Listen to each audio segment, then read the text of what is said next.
Ito yun. Session resume. Majority Leader.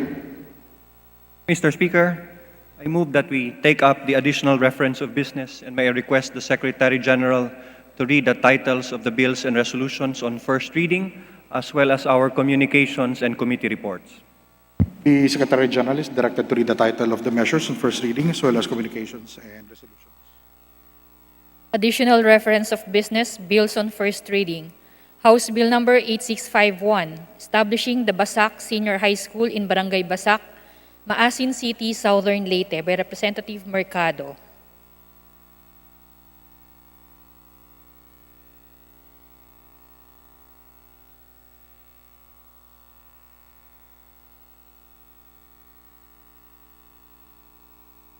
To the Committee on Basic Education and Culture. House Bill Number 8652, exempting LGUs and the private sector acquiring and purchasing COVID-19 vaccines from import duties, taxes, and other fees, by Representative Lopez. To the Committee on Ways and Means. Resolutions. House Resolution 1562, directing the Committee on Higher and Technical Education to inquire on the implementation of the National Service Training Program Act of 2001, by Representative Romualdo. To the Committee on Rules.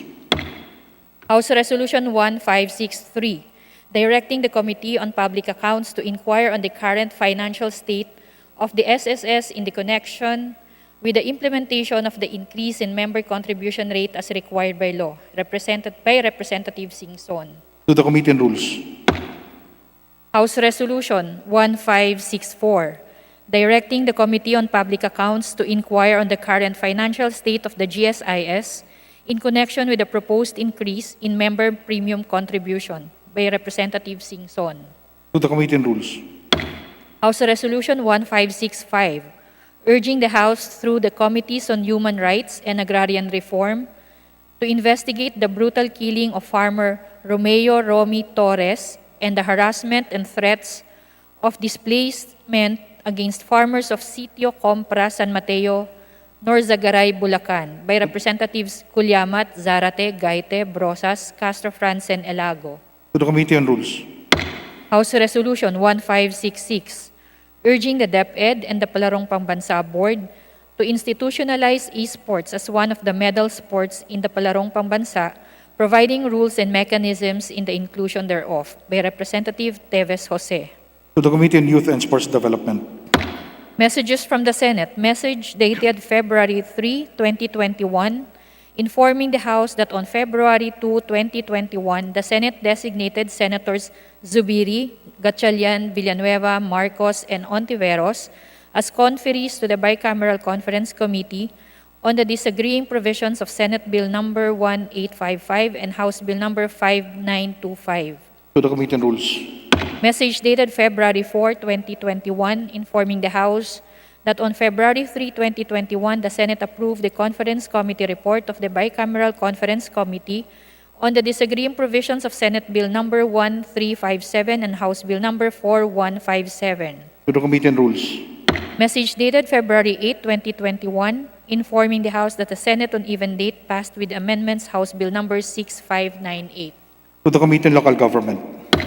Message dated February 8, 2021, informing the House that the Senate on even date passed Senate Bill Number 1886, in which it requests the concurrence of the House. To the Committee on Justice. Communications. Letters and email from certain city mayors, municipal mayors, and provincial governors submitting the reports on fund utilization and status of programs, projects, activities, implementation relative to Bayanihan Grant to cities, municipalities, and provinces for certain months of 2020. To the Committee on Appropriations. Letter dated February 5, 2021 of Executive Secretary Salvador C. Medialdea, Office of the President, Malacanang, transmitting 2 copies of RA 11522, which was signed by President Duterte. To the Archives. Committee reports. Report number 738-2740 of the Committees on Transportation and Appropriations on House Bill numbers 8653, 5488, and 8654. Report numbers 741 to 744 of the Committees on Higher Education, Higher and Technical Education and Appropriations on House Bill numbers 8656 and 8659. To the Committee on Rules. Report number 745 of the Committee on Local Government on House Bill number 8664. To the Committee on Rules. Session suspended.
Tikit.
Session resume. Majority Leader. Mr. Speaker, I move for the consideration and adoption of the following resolutions. Mr. Speaker, I move that we adopt House Resolution number 1539 as contained in Committee Report number 734. May I request the Secretary General to read the title of the resolution. Secretary General is hereby directed to read the title of the resolution. House Resolution 1539, Resolution commending and congratulating Dr. Emil Q. Javier, PhD, for having been conferred by President Rodrigo R. Duterte the rank and title of Filipino National Scientist for his distinguished achievements in science and technology. Mr. Speaker, I move that we adopt House Resolution number 1539. Are there any objections? Hearing none, the same is adopted. Mr. Speaker, I move that we adopt House Resolution number 1538 and may I request the Secretary General to read the title of the resolution. The Secretary General is directed to do so. House Resolution 1538, a resolution congratulating and commending the Bureau of Internal Revenue under the leadership of Commissioner Cesar R. Dulay and the entire economic team of His Excellency President Rodrigo Duterte for achieving an all-time high of 15.4% over its tax collection target for the fiscal year 2020, thereby providing the much-needed fiscal boost at these crucial times when the Philippines strives to recover from the economic devastation caused by the COVID-19 global pandemic. Madam Speaker, I move that we adopt House Resolution number 1538. Hearing no objections, said House bill is hereby adopted. Madam Speaker, I move that we also adopt House Resolution number 1544. May I request the Secretary General to read the title of the resolution. The Secretary General is directed to do so. House Resolution 1544, resolution expressing the profound condolences of the House of Representatives to the family of Honorable John H. Osmeña, former Senator and former Representative of the 2nd Legislative District of Cebu during the 17th Congress and the 3rd Legislative District of Cebu during the 10th Congress. Madam Speaker, I move that we adopt House Resolution number 1544. Any objections? Hearing none, then Resolution 1544 is adopted. Madam Speaker, I move that we also adopt House Resolution number 1560. May I request the Secretary General to read the title of the resolution. Secretary General is directed to do so. House Resolution 1560, resolution expressing the profound condolences of the House to the family of the Honorable Victor San Andres Ziga, former Senator during the 8th Congress and Assemblyman of the Province of Albay from 1984 to 1986. Madam Speaker, I move that we adopt House Resolution number 1560 for adoption in consideration with House Resolution number 1551. Any objection? Hearing none, then House Resolution 1560 is hereby adopted.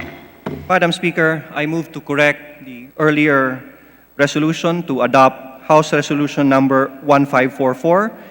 May I move again for the adoption of House Resolution number 1544 for adoption in consolidation with House Resolution number 1550.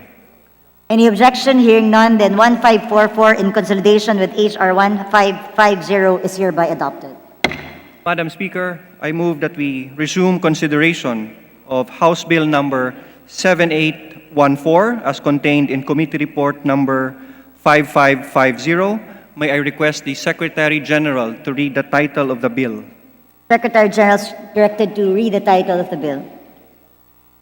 House Bill number 7814, an act strengthening drug prevention and control, amending for the purpose Republic Act number 9165 as amended, otherwise known as the Comprehensive Dangerous Drugs Act of 2002.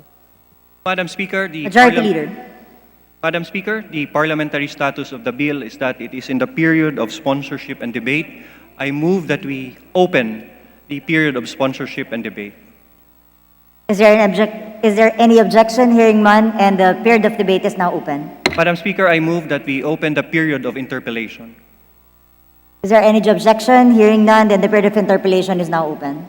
Madam Speaker, I move that we recognize the sponsor of the bill, the Honorable Barbers. The Honorable Robert Ace Barbers is hereby recognized. Madam Speaker, I move that we also recognize the Honorable Christopher Belmonte of Quezon City for his interpellation of the bill. Honorable Kit Belmonte is hereby recognized to interpolate the sponsor. Thank you very much, Madam Chair. However, Madam Chair, this representation notices the presence of Deputy Speaker Arnie Teves on the floor. And I understand that he did mention yesterday his interest in likewise interpolating the sponsor. If in deference to his more knowledge on the subject matter, I am willing to defer my interpretation and yield to the Deputy Speaker, Madam Chair.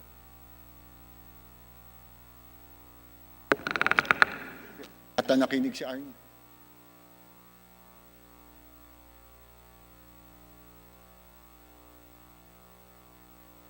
Is there any objection?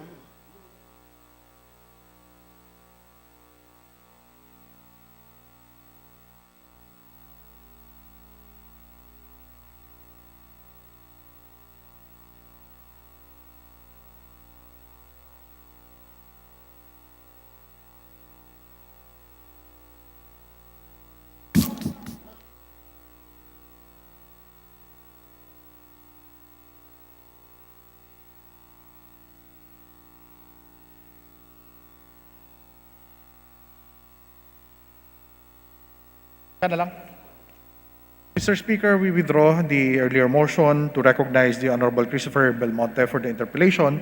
Instead, we move to recognize the Deputy Speaker Arnie Teves for his interpellation.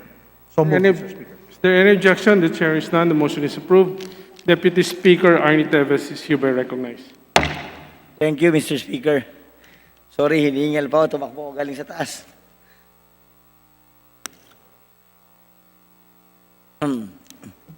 Good afternoon.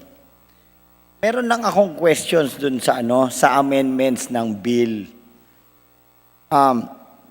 Dati pa pinag-usapan na namin to ni Chairman. My very utmost concern is the phrase regardless of purity. Ang problema ko kasi dito sa regardless of purity, pwedeng ma-adulterate yung ebidensya. Naiintindihan ko si Chairman na para maging madali sa ating mga tagapaghuli, it will be easier for the prosecution. But I hope Chairman will also consider, for example, there's 200 liters of a chemical na nahuli. 100% yung purity. Kung ninakaw yung kalahati nun, pinalitan ng extender, tubig man or whatever, 200 liters pa rin yun. Pero kalahati na lang yung purity. Anong mangyayari doon sa kalahati na ninakaw? Pwede na ulit ma-process yon para igawa ng droga. Again, inaamin ko, dati akong addict, kaya alam na alam ko to lahat eh.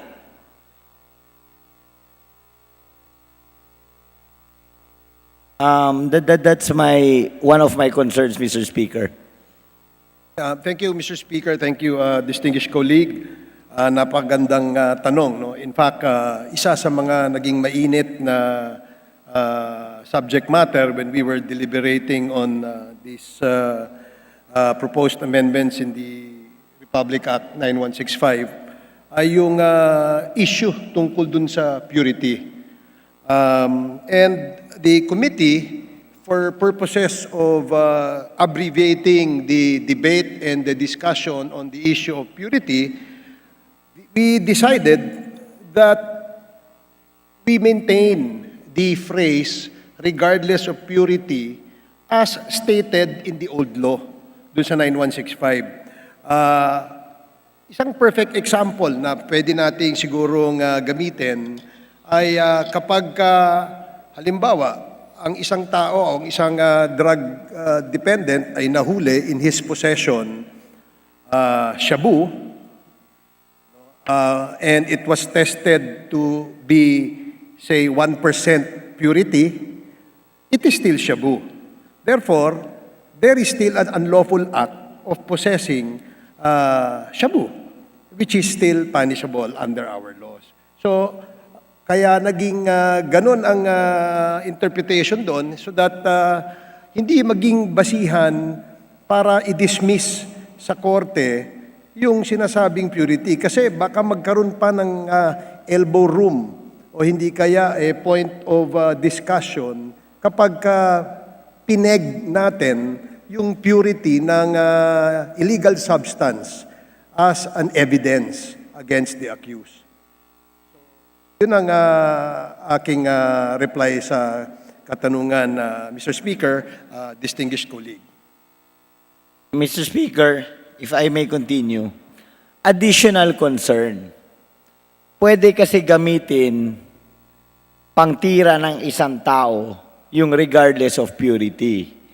Pinakamagandang example dyan, simple lang eh. Merong isang drum na tubig sa bahay mo. Pure na tubig. Yung bahay mo, hindi ganun kaganda yung bakod, kawayan lang, pwedeng mapasok ng kamay ng tao, hulugan niya yung isang drum ng tubig ng 5 gramo ng shabu. Sabay i-report ka ngayon. So pag testing nun, ang content nun ngayon is 5 grams of shabu in 200 liters of water. Then it becomes a solution. Anong bilang natin ngayon yan? 200 kilos of shabu or 5 grams of shabu? Dahil ang laking diferensya nun eh.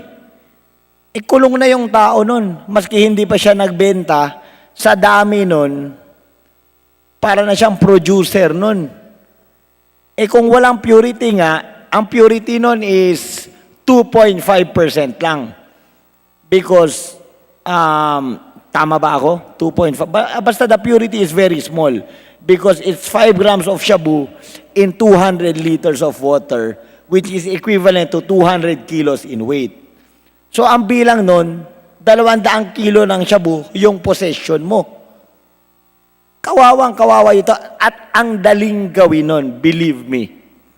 I saw that with my own 2 eyes done long time ago when I was still using shabu. Long time ago.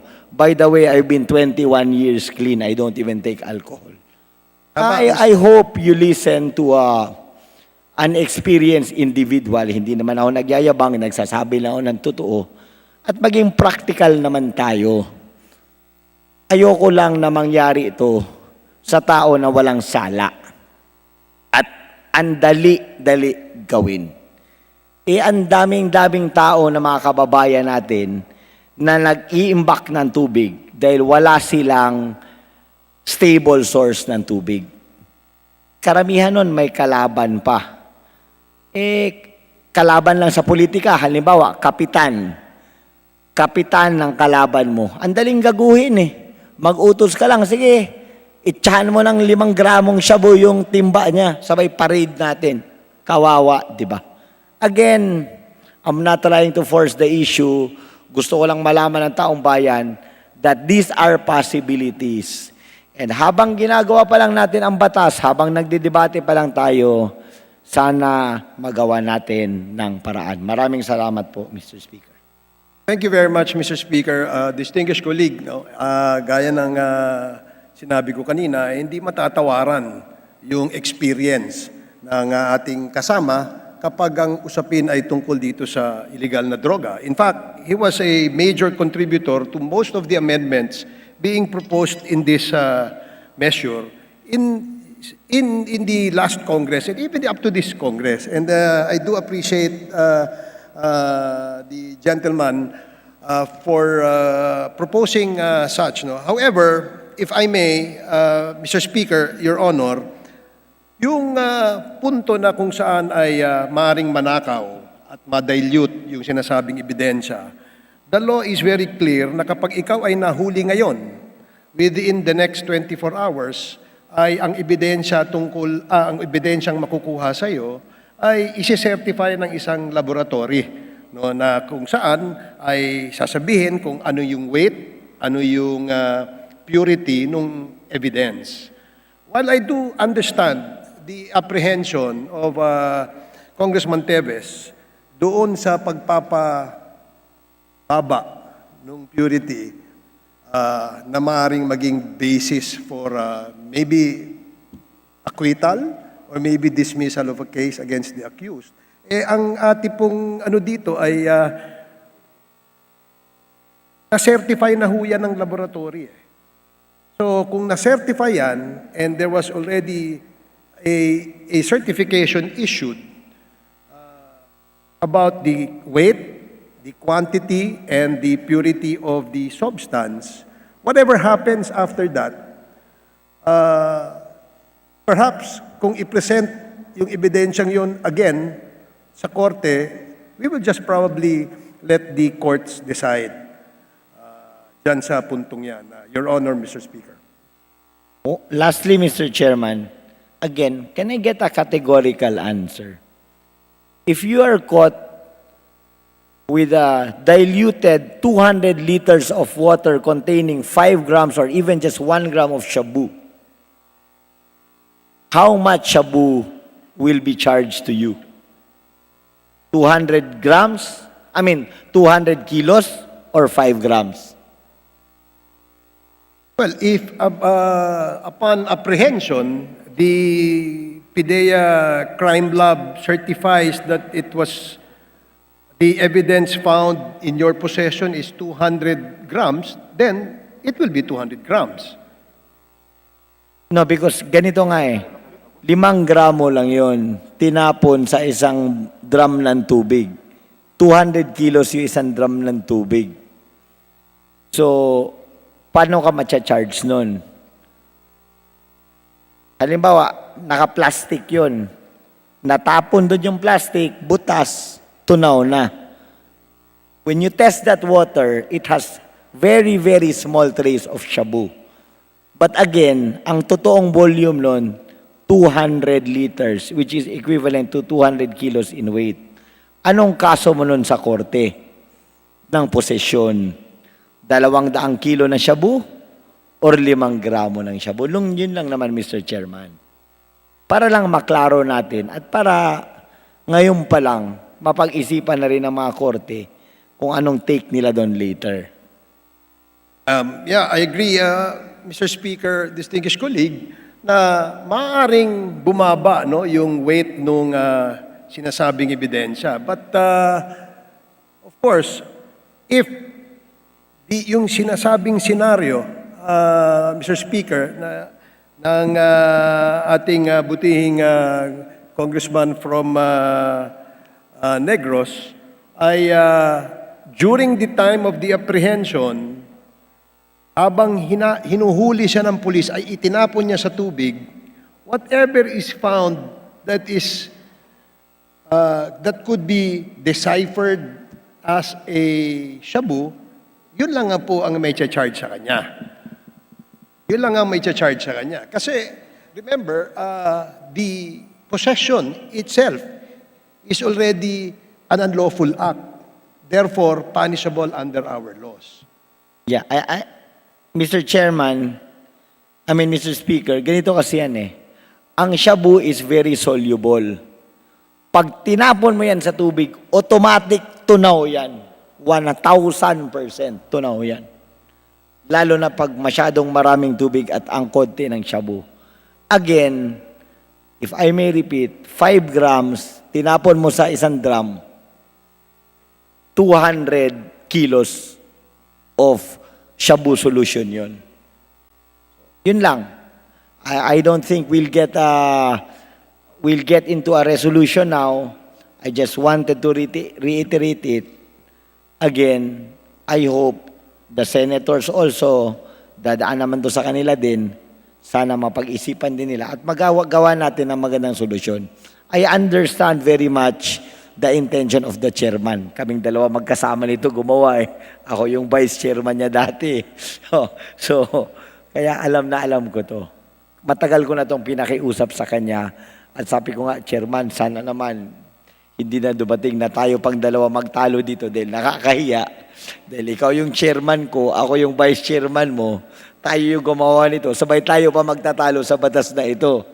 So again, magtulungan na lang tayo. I hope we get into a positive resolution to this really, really important concern. That's all, Mr. Speaker. Thank you very much.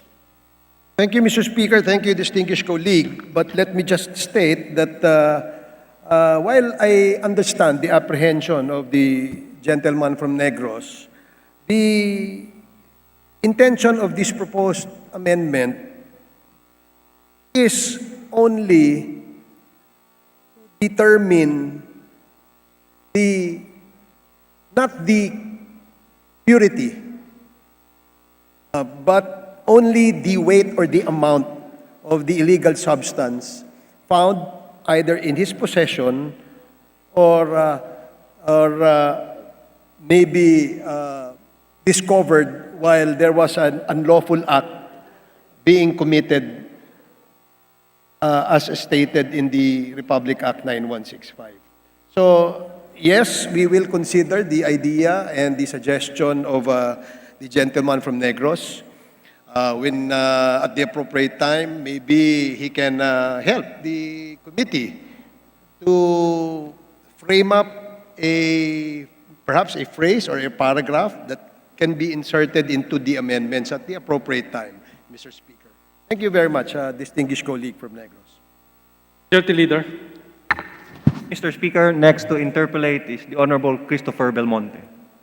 The Honorable Christopher Belmonte is hereby recognized. Thank you very much, Mr. Speaker. Good afternoon po. Will the honorable sponsor, the dashing ace barbers who comes from law enforcement officers and expert in the matter,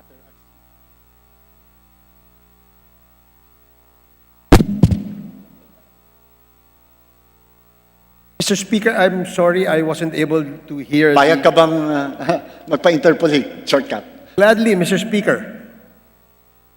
Thank you very much, Mr. Speaker, Your Honor.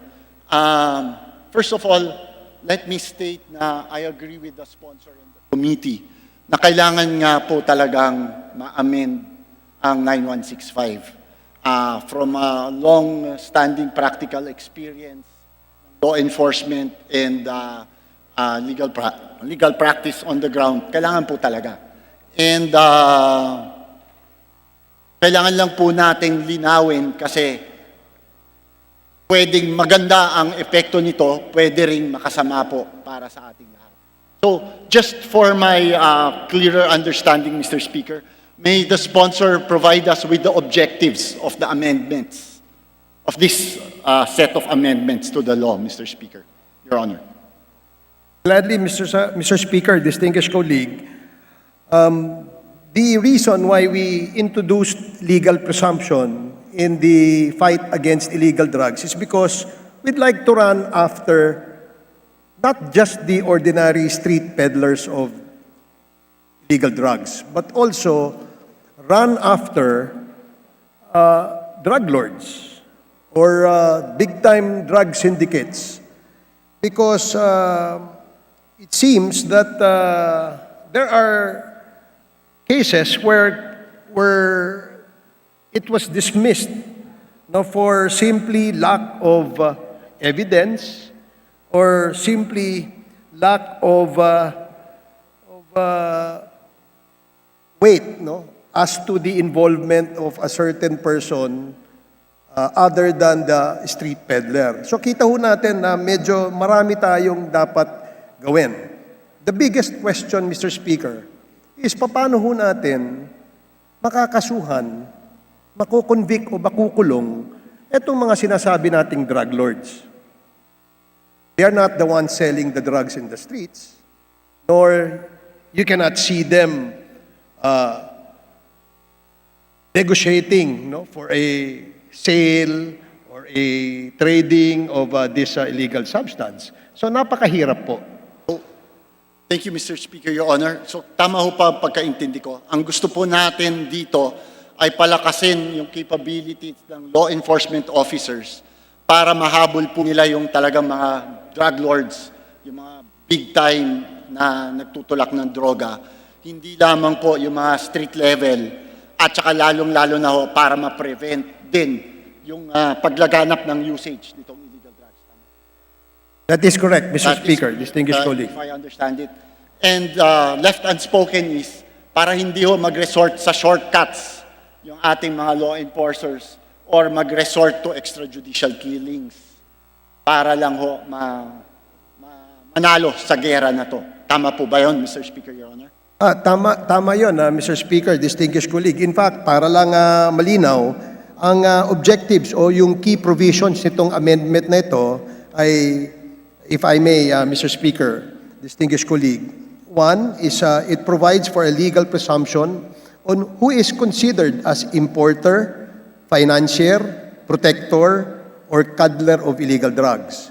Number two, to penalize negligent lessors of properties. Kasi there are instances where clandestine laboratories are discovered in condominium units or houses being rented out by syndicates.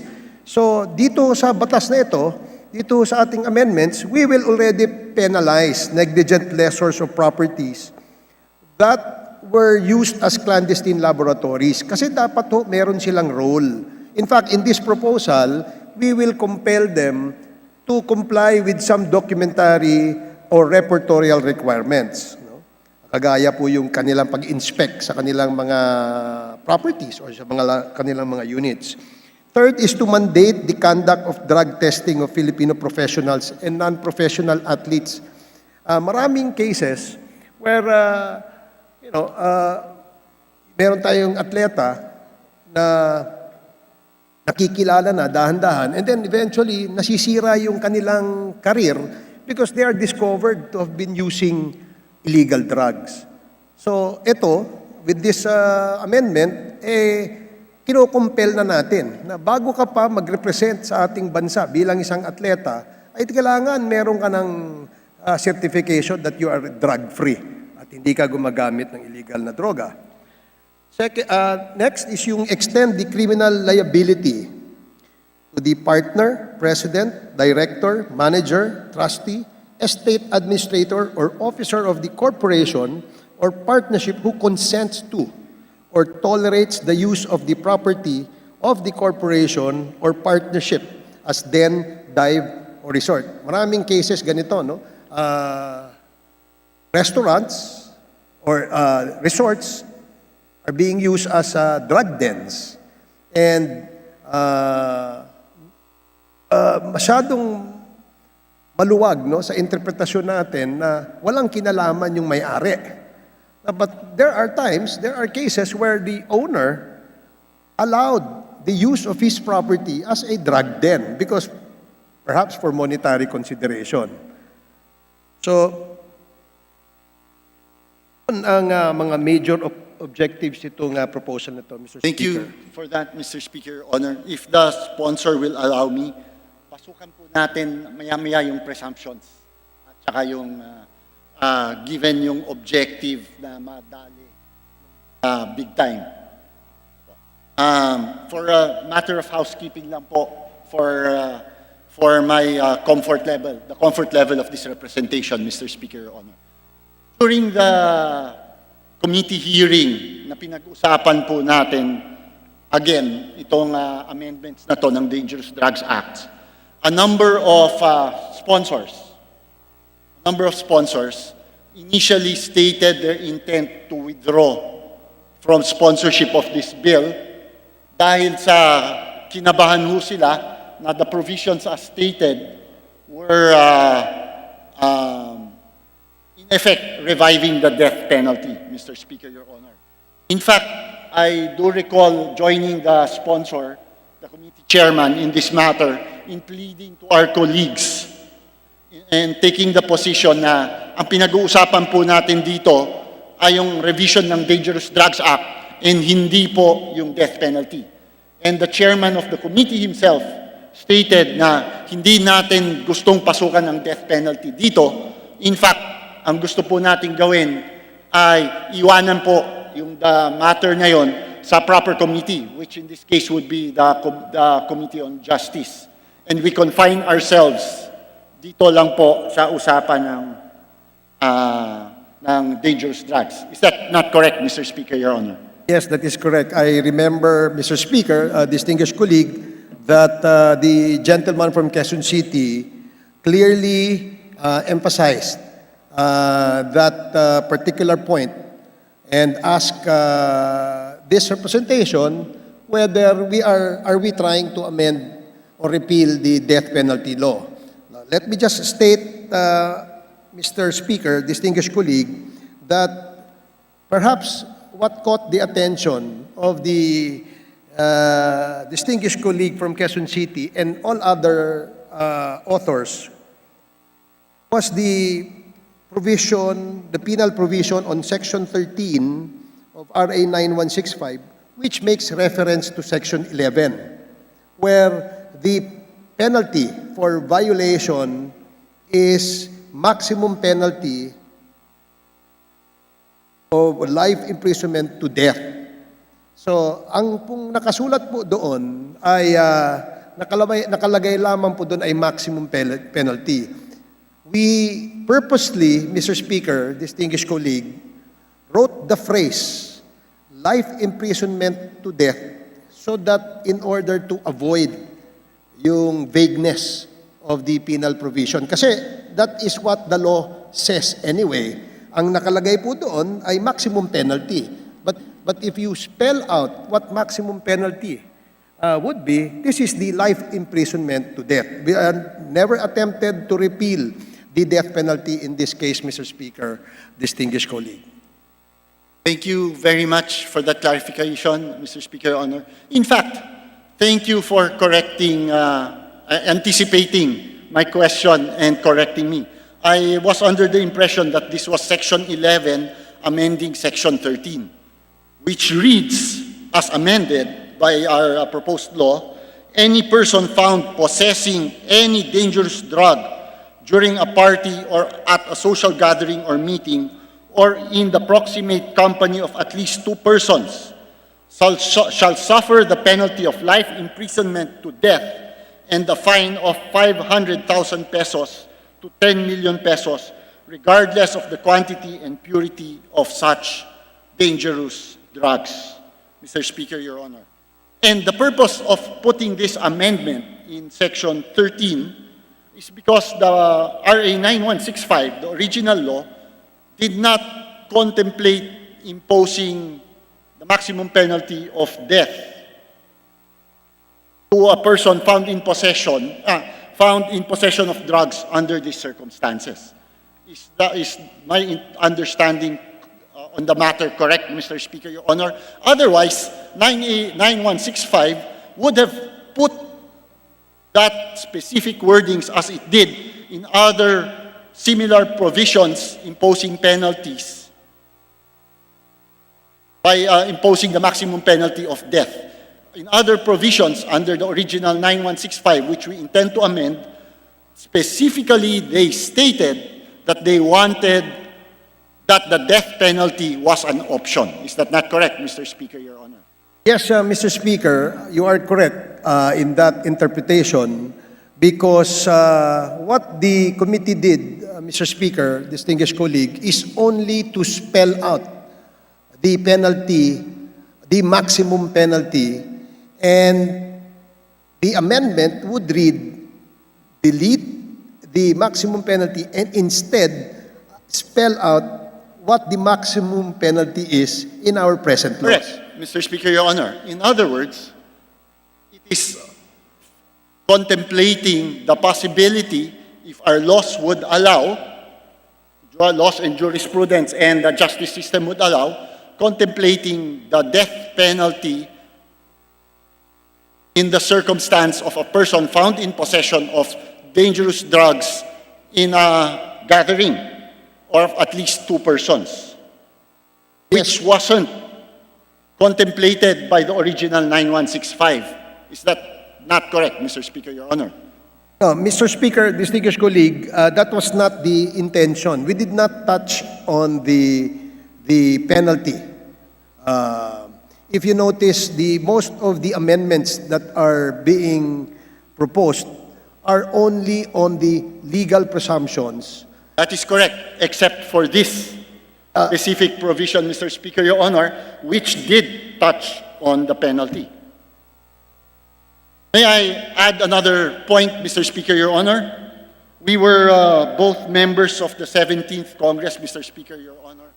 And I do recall that after it passed on third reading, this particular bill was returned to the committee by the plenary itself, precisely because of this specific provision, which in essence was subject to the interpretation that we are allowing the death penalty or legislating anew the death penalty for this specific circumstance, Mr. Speaker, Your Honor. Mr. Speaker, distinguished colleague, tama po yung observation ni Congressman Belmonte. However, the original law already states in Section 11, sa possession of dangerous drugs, the penalty of life imprisonment to death.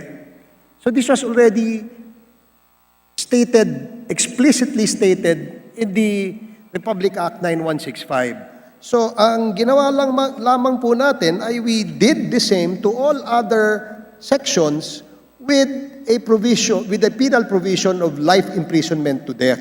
We just spelled it out, Mr. Speaker, distinguished colleague. So wala ho kaming repeal, wala ho tayong inimpose. In fact, during the last Congress, yes, I do remember that it was recalled for a while. But after discussions with the Committee on Rules, and after finding out that there was no intention to repeal the death penalty or even amend the penal provisions, it was approved on third and final reading during the last Congress, Mr. Speaker. So, dito ho, gaya ho ng sinabi ko kanina, ay wala ho tayong initiative or attempt or plano to change whatever was stated as the penalty for any violation of this 9165, Mr. Speaker, distinguished colleagues. Thank you very much for that, Mr. Speaker, Your Honor. The clarification is much valued. However, it is still a dangerous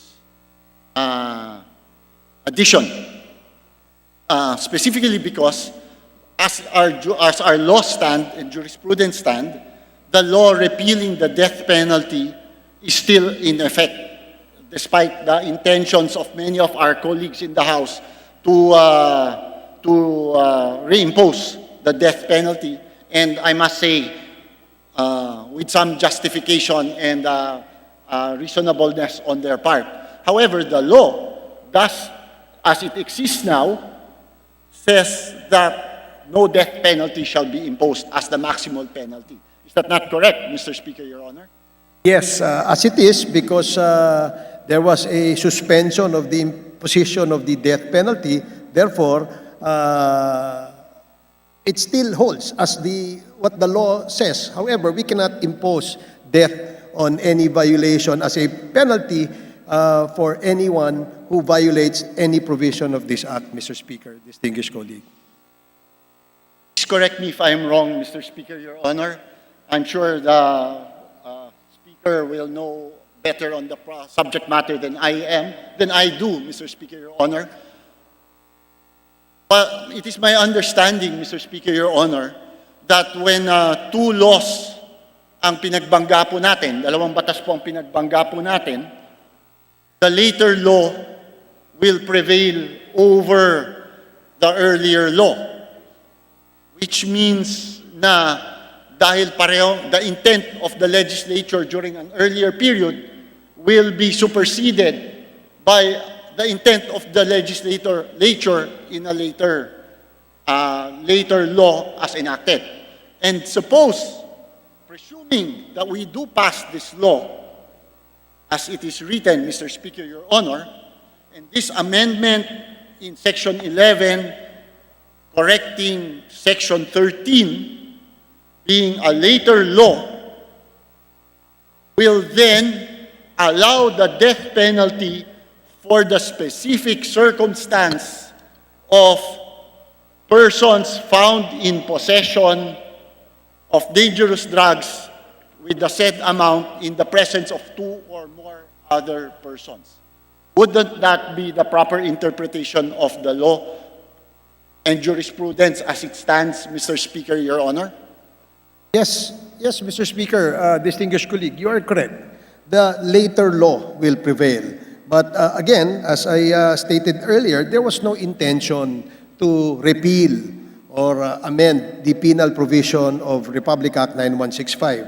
Now, if the good gentleman and the distinguished gentleman from Quezon City would be kind enough to perhaps rephrase whatever at the appropriate time, rephrase what we intend to spell out here in this proposal, then I guess the committee will not have any questions about Thank that. you for that, Because Mr. Speaker, if Your this- Honor.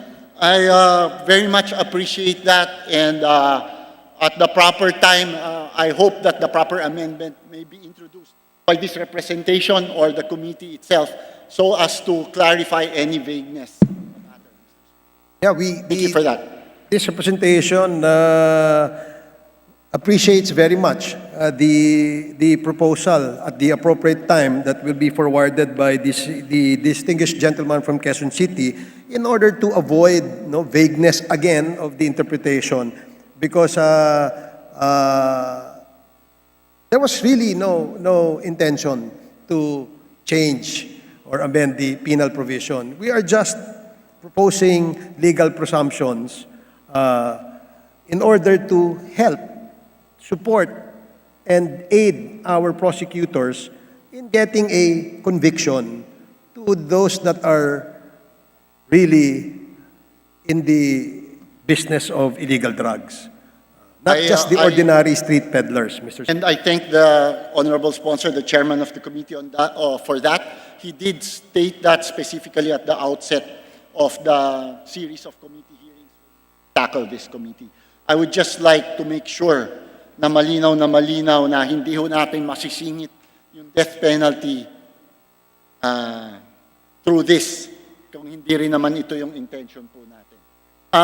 On a side note, Mr. Speaker, Your Honor, I remember a case noong May 2016 na Close Up Forever Summer Concert. Yung may limang biktima na namatay dahil sa overdose. At isa lang ang nahuli, yung suspected seller nung araw na yon. Pero due to follow-up operations sa galing ng law enforcement officers po natin, a week later or so, through the follow-up operations po nila, naka-aresto po ng 5 pa na additional suspected drug dealers. And I presume later on down the road, natuntun din nila yung drug lord behind the scene. My point here, Mr. Speaker, is ang objective ng batas nga natin ay para madali yung drug lord. Hindi po yung ordinaryong tulak at maproteksyonan yung mga biktima nila. Hindi ho kaya pag ganito ka-vague yung batas natin at nandyan yung mga similar penalties na katulad mas madaling tumahimik na lang o hindi na lang gumalaw or hindi na mag-follow up yung mga police para magtuloy ng operation doon. Kasi may huli na sila eh. Maximum penalty na naman to eh. Diba? Anong incentive nito para kumanta? Anong incentive nito para maximum na siya eh. Anong areglo mo? Under our laws, the law enforcers, under our criminal code and criminal procedure, least guilty ang pwedeng maging state witness. Under these provisions, maximum na silang lahat.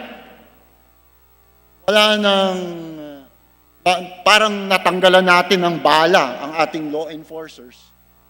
Parang incentive na yung simpleng tulak o yung biktima ay kumanta.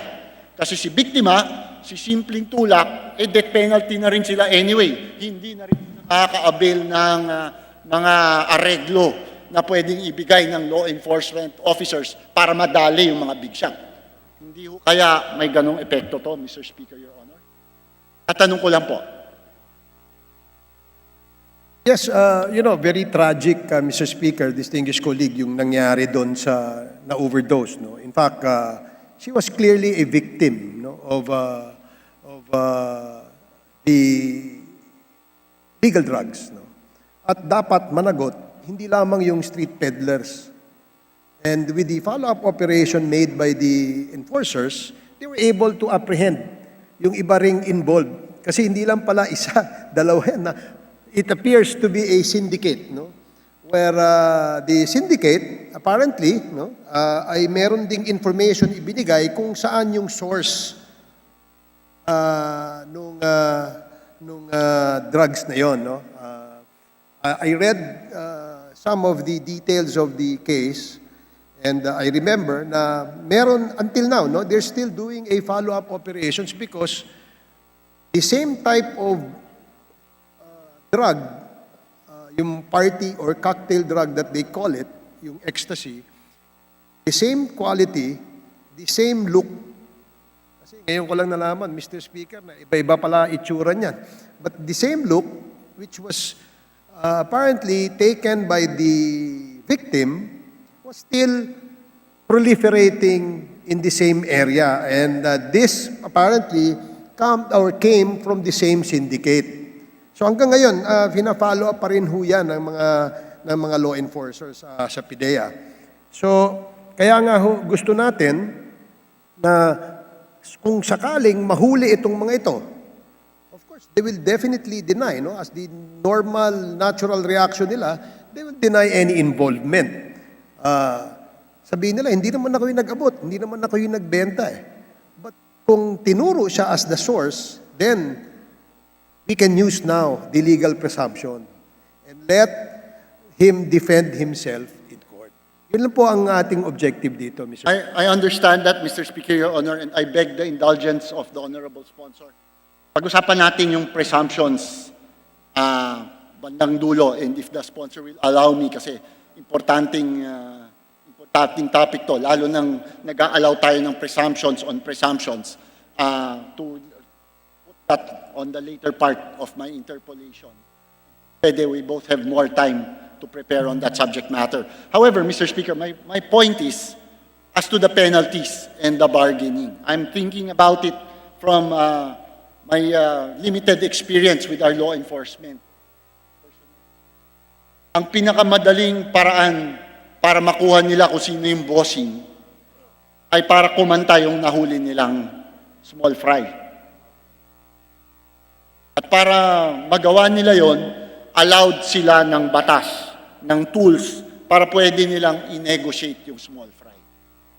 Point ko lang po dito, Mr. Speaker, Your Honor, by imposing the maximum penalty dito, hindi ko siya sabing mali.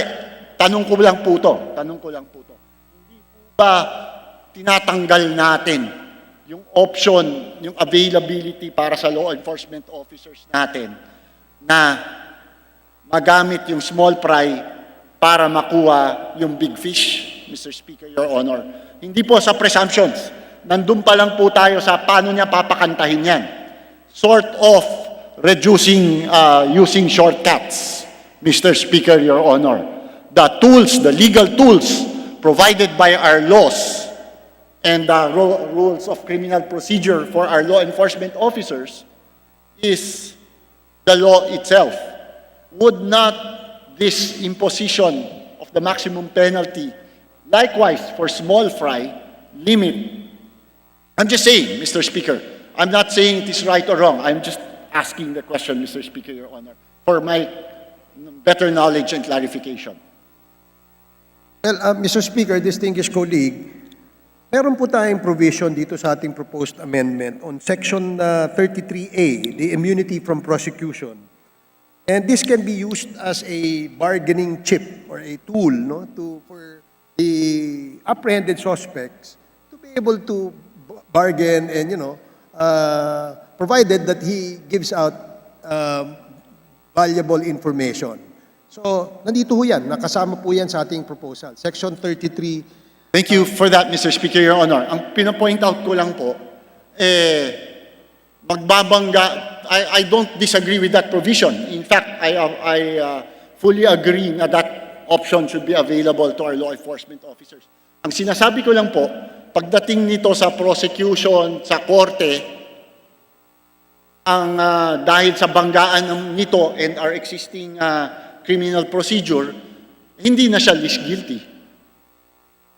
Kasi maximum penalty din siya. Yun lang ang point ko. Baka lang kailangan lang natin silipin yun, Mr. Speaker. You have a point, Mr. Speaker, distinguished colleague, doon sa punto na maaaring hindi na mag-avail, siguro, no? At the committee just made sure that the immunity from prosecution is available to any of the suspects who wish to spill out any information relative to the source or maybe to the drug lord na rin, ano? Na kung saan siyang nagbibigay o nagsusupply sa kanila. Siguro, Mr. Speaker, distinguished colleague, again, no, to make it a little bit clearer at the appropriate time, I would entertain the proposed amendments by the distinguished gentleman from Quezon City. Thank you for that, Mr. Speaker, Your Honor. Hindi pa to a proper time, pero it just came to my mind. Nakita ko yung front page ng Inquirer today. Hindi ko nabasa yung eksaktong wordings, pero ang pagkaintindi ko, ang sinasabi ngayon sa trial ni Senator Laila de Lima, ang sinasabi ng testigo ay wala naman silang nakitang direct connection between, at least the testigo ngayon. Walang direct connection between Senator Laila de Lima at saka yung proliferation at yung pagbenta ng drugs coming from the National Bilibid Prison. However, dahil doon sa mga nangyari, there was sufficient grounds under our present laws as existing ngayon, keep an sitting senator of the land in detention, Mr. Speaker, Your Honor. It is not exactly related now, pero naisip ko lang po na these are the dangers of the law as it stands now. Hindi kaya pag pinatigas pa natin, hindi kaya baka lalo pa nating mag-create yung ganong situation. Remember, Mr. Speaker, Your Honor, I do not recall who said this, but the whole point of our criminal justice system is to protect the innocent. It's just a side note, Mr. Speaker, Your Honor, and maybe I don't require a comment from the honorable sponsor on this matter. If I may just move on. But let me just comment just the same, Mr. Speaker, distinguished colleague, that yes, I perfectly agree that the justice system must serve the oppressed. I'm not very privy about the case that Senator De Lima is facing right now as to what evidence, what charges were filed against her. But if only to improve our laws with respect to that kind of a scenario, again, this representation would be more than willing to entertain any proposal from the distinguished gentleman from Quezon City as far as that subject matter is concerned. Thank you for that, Mr. Speaker, Your Honor. may aside dito si Congressman Caloy, pero hindi ko na po babanggitin ngayon, Mr. Speaker, Your Honor. Mukhang may balak ang makabayan na mag-introduce ng substitute bill, Mr. Speaker, Your Honor. We will consider whatever proposal is available. May I move on to my second topic, Mr. Speaker, Your Honor, if the sponsor and the chair will allow me, Mr. Speaker, Your Honor. Let's talk about physical manifestations. Physical manifestations. On Section 12, amending Section 15, the bill expounds on the penalties for dangerous drugs use.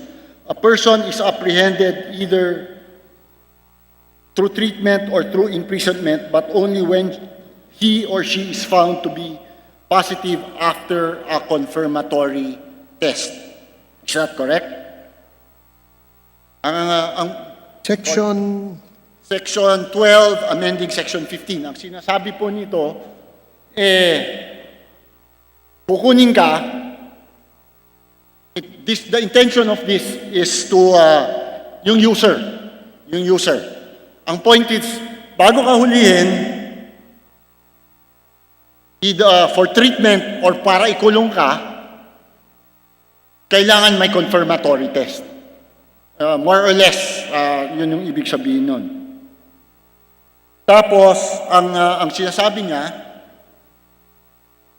yung mga napatunayan ng test na drug dependent, 6 months na treatment. At pag hindi ka drug dependent, 6 years imprisonment. Pag hindi ka drug dependent. Tama po ba yun? Is that correct sa understanding ko of Section 12 amending Section 15, Mr. Speaker, Your Honor? Yeah, yes, Mr. Speaker, you are correct.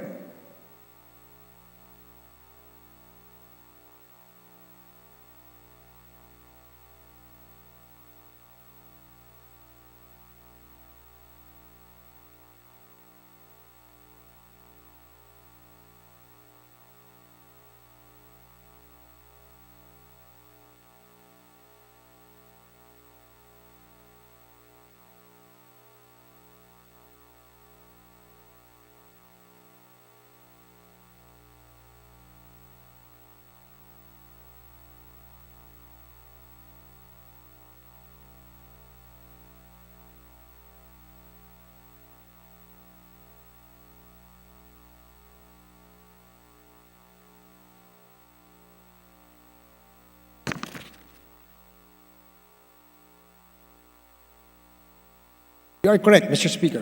Thank you very much, Mr. Speaker, Your Honor. So, doon po muna ako doon sa part ng provision na to na pinag-uusapan po natin yung physical manifestations. Ang sinasabi kasi, para ka ma-confirmatory test, para ma-test kung may drugs ka sa katawan mo, dalawang grounds ang pwede. Dalawa lang ang kailangan. May physical manifestation of drug use, ang tingin ng enforcement officer, gumagamit to. At saka pangalawa, ayaw mo magpa-test. Sabi niya, magpa-test ka, ayaw mo. Pwede ka na niyang kunin. Pwede ka na niyang i-apprehend para mag-require at i-require na i-test ka. Tama po ba yan? May third part dun na sinasabi, pero hindi ito requirement. Parang assume na. May possession ka ng paraphernalia. Nakita ka ng foil, nakitaan ka ng foil, nakitaan ka ng tutor o instrument o lighter, may presumption na dun. So it's, may gamit ka na pang shabu. Hindi pa yung possession, ha? Hindi pa yung actual drugs to. May gamit ka. Pero kahit wala yun, mukhang guilty ka. Mukha kang gumagamit. At ayaw mo magpa-test. Pwede ka nang kunin for test. Tama po ba yun? Tama ba yung pagkaintindi ko dito, Mr. Speaker, Your Honor? Yes, Mr. Speaker. In fact, dito sa section na ito, ay tama po kayo, no? Dalawa po yung points, no, na pwedeng makonsider that you are a user. Dito muna tayo sa user, no? One, kapag during apprehension, meron pong manifestation na ikaw ay gumagamit nung ikay nahuli. Maaring merong something sa iyong physical appearance, maaring sa mata mo, or maaring siguro sa mga galaw at kilos mo, no? Number two ay yung you refuse to submit yourself to a drug and confirmatory test. Ito po yung disputable presumption na pinopropose po natin. Dahil ang idea po natin dito is that if you refuse to have a test Mukhang guilty. as well as a confirmatory test, may tinatago po kayo. Mukhang guilty ka. Oh, mukhang guilty ka. Mukhang guilty Dahil ka. may tinatago ka, you are presumed to be a user. And, you know, Mukhang guilty in the ka. course of your defense, siguro sa korte, ang husgado na po ang bahala magsabi kung ikaw ay gumagamit o hindi. Thank you for that, Mr. Speaker, Your Honor. Side note lang po. Inaasar po ako ng staff ko kagabi. Kasi napanood nila sa Facebook Live. Facebook Live pala tayo dito. Facebook Live po pala tayo dito. And during my previous interpolation nung kay Congresswoman Sara Ilago sa UP-DND Accord, daming trolls at bashers daw.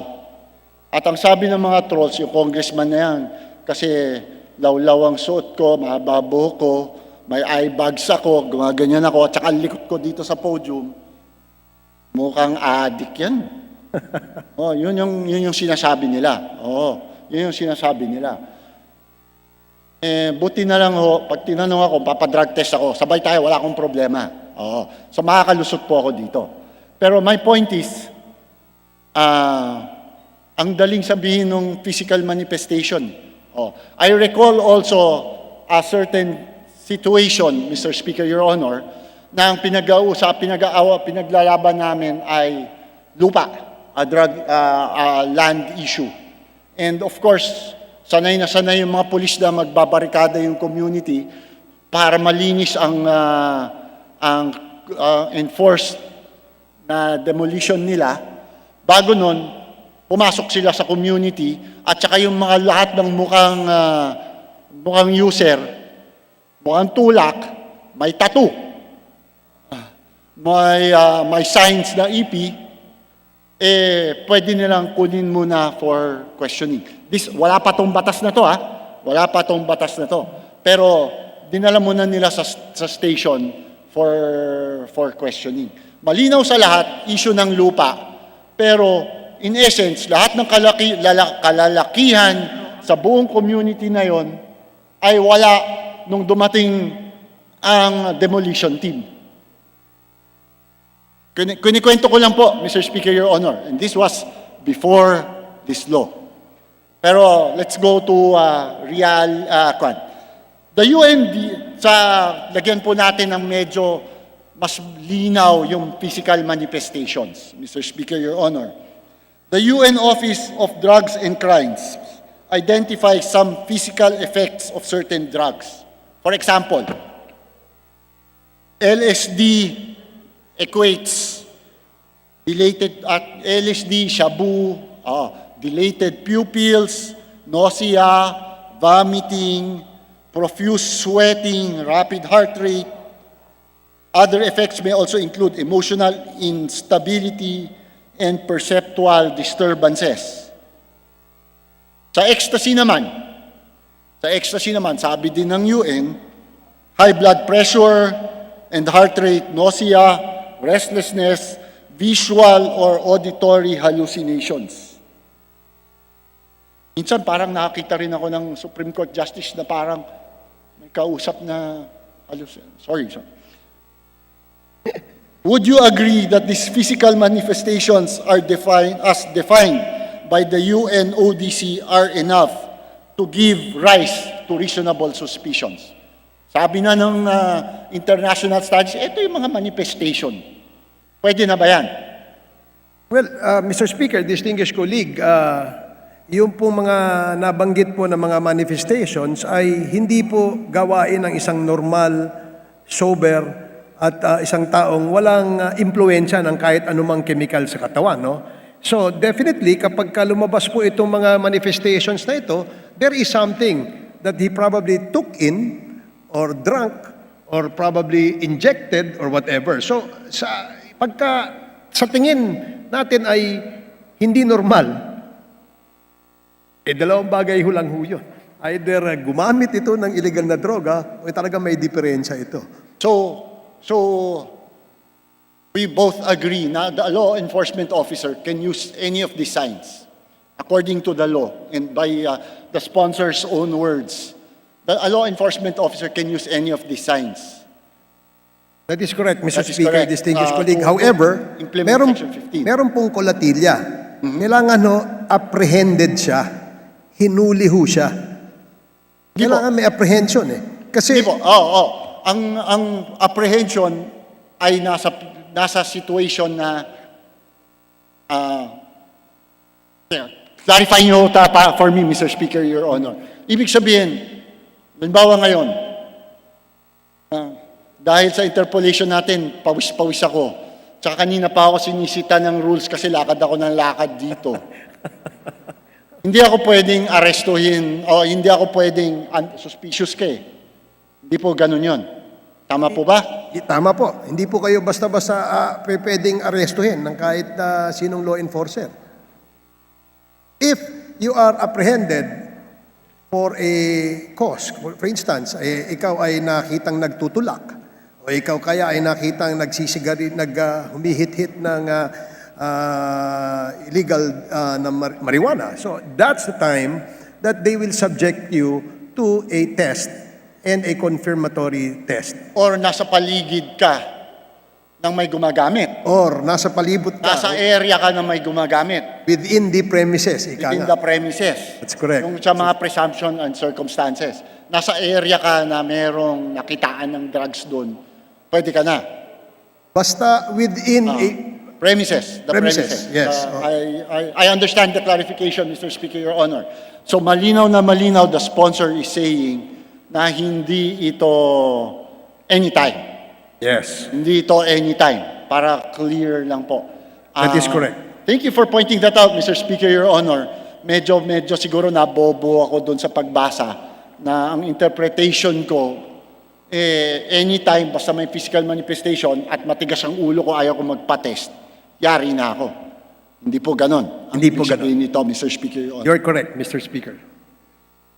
Doon naman po sa possession of instrument or apparatus, yung disputable presumption pa rin ho doon ay yung the same presumption that was used in the rules of court that states possession of a stolen good, yung fencing. Diba? Kapag nasa iho nahuli yung nakaw na sasakyan, kunyari, you can be charged for... Parang fencing nyo. This is the same presumption that we are using. Doon naman ho sa apparatus. Understood, Mr. Speaker, Your Honor. Hindi po ako masyadong... kasi simple lang naman ang ibig sabihin ng mala prohibitum nga eh. Mukhang guilty talaga. Sorry. Obvious ba? Rather, hindi mukhang guilty. Iba pala yun. Obvious ba? Obvious ba? Bakit kami tutor dyan? May presumption. At kailangan mong ilaban. Yun yung point ng mga malaprohibitum nga naman. Tama kayo, Mr. Speaker, Your Honor. Obvious ba? Yun naman yung point nun. Pero, nag-worry lang po ako dito sa physical manifestations, Mr. Speaker, Your Honor. Kasi like I said, ngayon lang na the distinguished sponsor ang ini-interpolate ko, pinagpapawisan ako ng malamig ngayon. At saka edgy ako sa dami ng kapeng ininom ko. What I'm saying is, these physical manifestations, even as defined by the UN, can apply actually to other circumstances. And doctors themselves and doctors engaged in the practice of the dangerous drugs prevention and cure themselves have seen addicts who don't exhibit any of these signs actually, Mr. Speaker, Your Honor. Yes, you are correct, Mr. Speaker. In fact, I personally experienced the same. No, I have friends who are users, but does not manifest any of these manifestations as defined and stated under the United Nations ODC. So, hindi conclusive, no, na kapag merong ganitong manifestation, although it gives a sign, Mr. Speaker, distinguished colleague, na you have probably used illegal drugs or consumed illegal drugs if these manifestations are present. But again, the colatilla is dapat meron pong apprehension. Nahuli ho po. Nahuli. Area. Thank you for that, Mr. Speaker, Your Honor. Kasi nakakatakot nga kung hindi malinaw na sa period ng apprehension. Kasi kung hindi, lahat pwede nang hulihin. Tapos, ang law enforcement officers natin ay pampadagdag ng score, madaming huhulihing small time. Imbis na nakatutok sa big time, users lang dito, ayos na sila. Kompleto na sila sa quota nila, Mr. Speaker, Your Honor.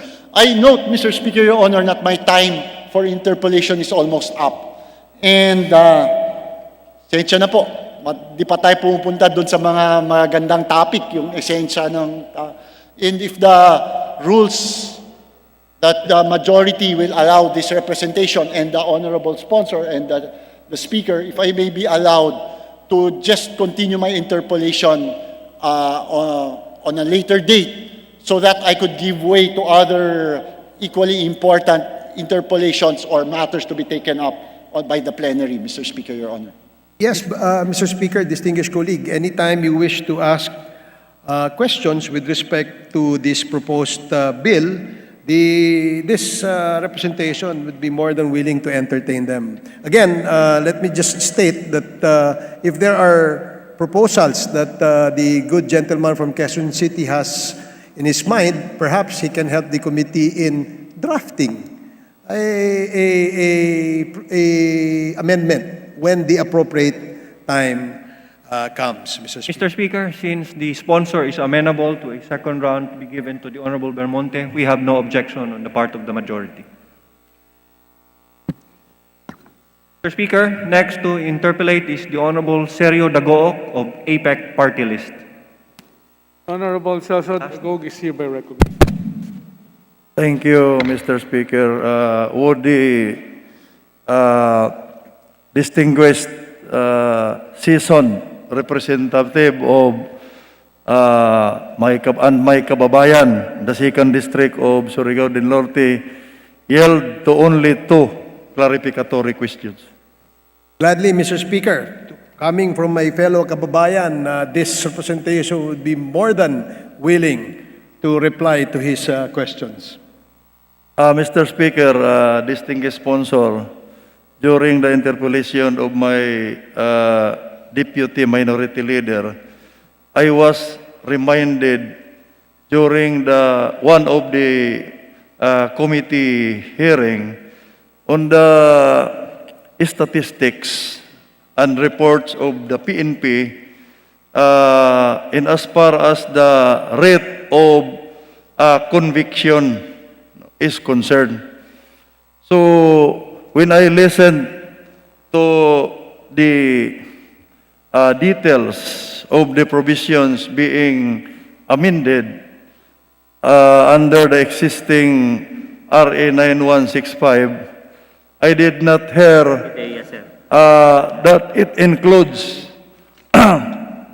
some measures to resolve the issue on the rate conviction and the matter about collusion of law enforcement agents, law enforcers, in as far as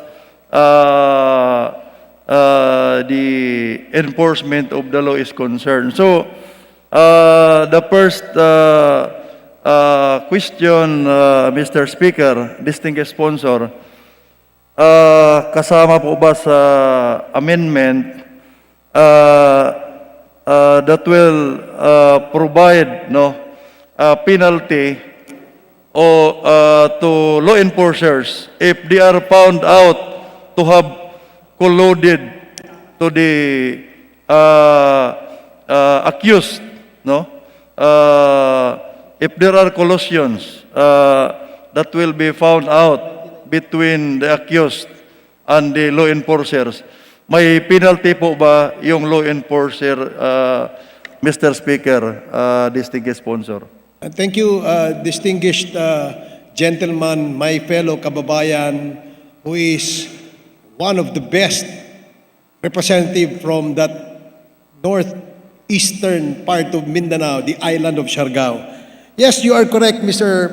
Speaker, distinguished colleague, na kasama po sa proposal natin in this amendment, the inclusion of police or law enforcers, including also yung mga prosecutors, including the judges, if they are found to be bungling yung cases. For those naman officers who try to protect or cuddle any suspect for that matter, aiding in the escape or preventing the arrest, yan po ay he will be charged for being a cuddler and protector. And under this proposal, they will be penalized.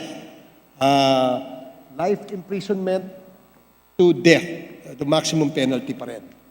So, lahat po ng butas na maaaring matakpan doon sa fight against drugs, no, in terms of apprehension up to the time that we convict the suspect, including the drug lords, including the cuddlers and protectors, ay sinama po natin dito. Because you are correct also that as far as the convictions are concerned ng mga drug suspects, marami ho ang na-reverse ng Court of Appeals. Marami din naman po na na-dismiss sa ating mga lower courts. Pero naman siguro silang legal na basihan because apparently, the reasons why cases were dismissed are insufficiency of evidence, inconsistencies in testimonies, non-coordination with PIDEA because the law is very clear. No? Kapag merong drug operation, the lead agency will be PIDEA. And if the PNP attempts to raid a house without the coordination with the PIDEA, then that could be a good ground for a dismissal. So, ito po yung gusto nating i-address, Mr. Speaker, distinguished colleague. So, I am glad to hear that, Mr. Speaker, distinguished sponsor, because I really wrote a note on my reference during that committee hearing, the concern about law enforcers and the rate of conviction. The last point that I'm going to raise, Mr. Speaker, distinguished sponsor, is already partly answered by the distinguished sponsor. I would just like to clarify what really, how it is phrased or how it is worded in as far as the roles of engagement problem is concerned.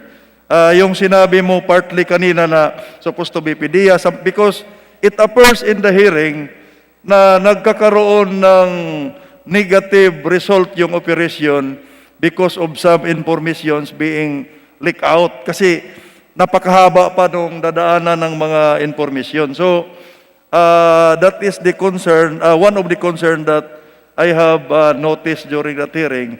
If indeed that was again addressed in the amendment, Mr. Speaker, distinguished sponsor. Yes, Mr. Speaker, distinguished colleague, kinonsider po natin yan dito sa ating proposed amendments. Although the operational,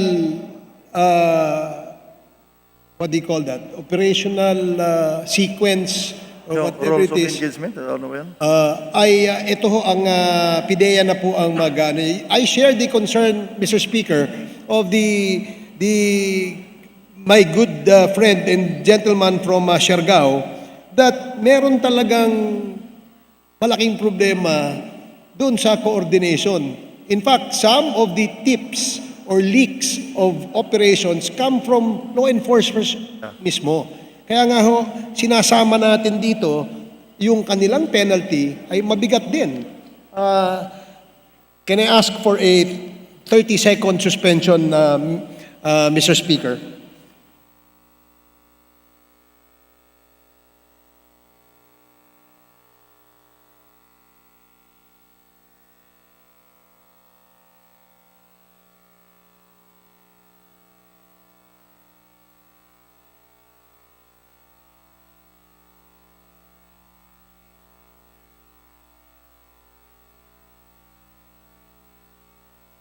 No, yung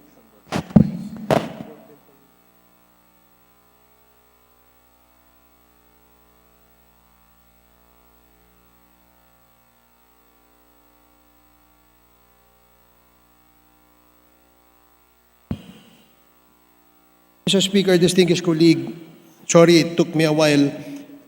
Nasa Section 92 po ng ating Republic Act 9165, yung delay and bungling sa prosecution ng mga drug cases. This involves yung ating mga piskal, yung ating mga huwes o yung mga judges. Sa law enforcers naman, ay nandito tayo sa Section 29, which means we covered practically all the bases that we can imagine in order to plug the loopholes at nang sa ganon ay hindi na po mangyari ito. Doon sa operational details na lang, perhaps what we can do is ask PIDEA and PNP to really plug the possible loopholes in their operations so as not to miss out on the suspects that they want to apprehend. So, meron din po, on Section 29, meron din criminal liability yung mga law enforcers. Kadalasan po ng kaso ay ang depensa ho lagi ng akusado ay planting of evidence. So in the law, it is stated that if found to be guilty of planting evidence, you will still suffer the penalty of maximum penalty. If this is death, then death is what will be imposed on the enforcers na nagplanting. Sa ating proposal, the same section, dinagdagan po natin ng paragraph. Sinabi po natin doon, a defense of planting evidence interposed and pleaded by any person charged for violation of any of the unlawful acts prescribed in this act presumed to be a complaint against the law enforcers or private individuals involved in the arrest, search, and seizure. So very clear na as far as we can imagine, matakpan ho natin yung mga loopholes na yan. Nang sa ganun, maging matibay yung ating batas laban sa illegal drugs. So again, Mr. Speaker, ang dinagdag natin yung presumption. That is correct. This is to support and ensure that complaints, charges will be filed against the top-level members of a drug syndicate. Kasi nga po, kadalasan ang ating nahuhuli ay yung pong mga nagbebenta lang ho sa street o yung tinatawag nating street peddlers na pusher.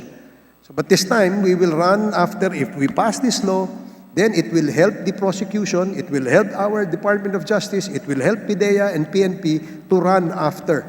Even yung pong mga narco generals na sinasabi, they can already be charged for cuddling or protecting because meron na po tayong ilagay na legal presumption dito sa batas na ito. Thank you, Mr. Speaker. This representation is really satisfied with the clarifications of the distinguished sponsor. So I hope that will become into law, the proposed measure. Thank you, distinguished sponsor. Thank you, Mr. Speaker. Thank you very much. Mr. Speaker, I move that we suspend consideration of House Bill number 7814. Is there any objection? The chair is none. The motion is approved. Majority Leader. I move to suspend session, Mr. Speaker. Session suspended.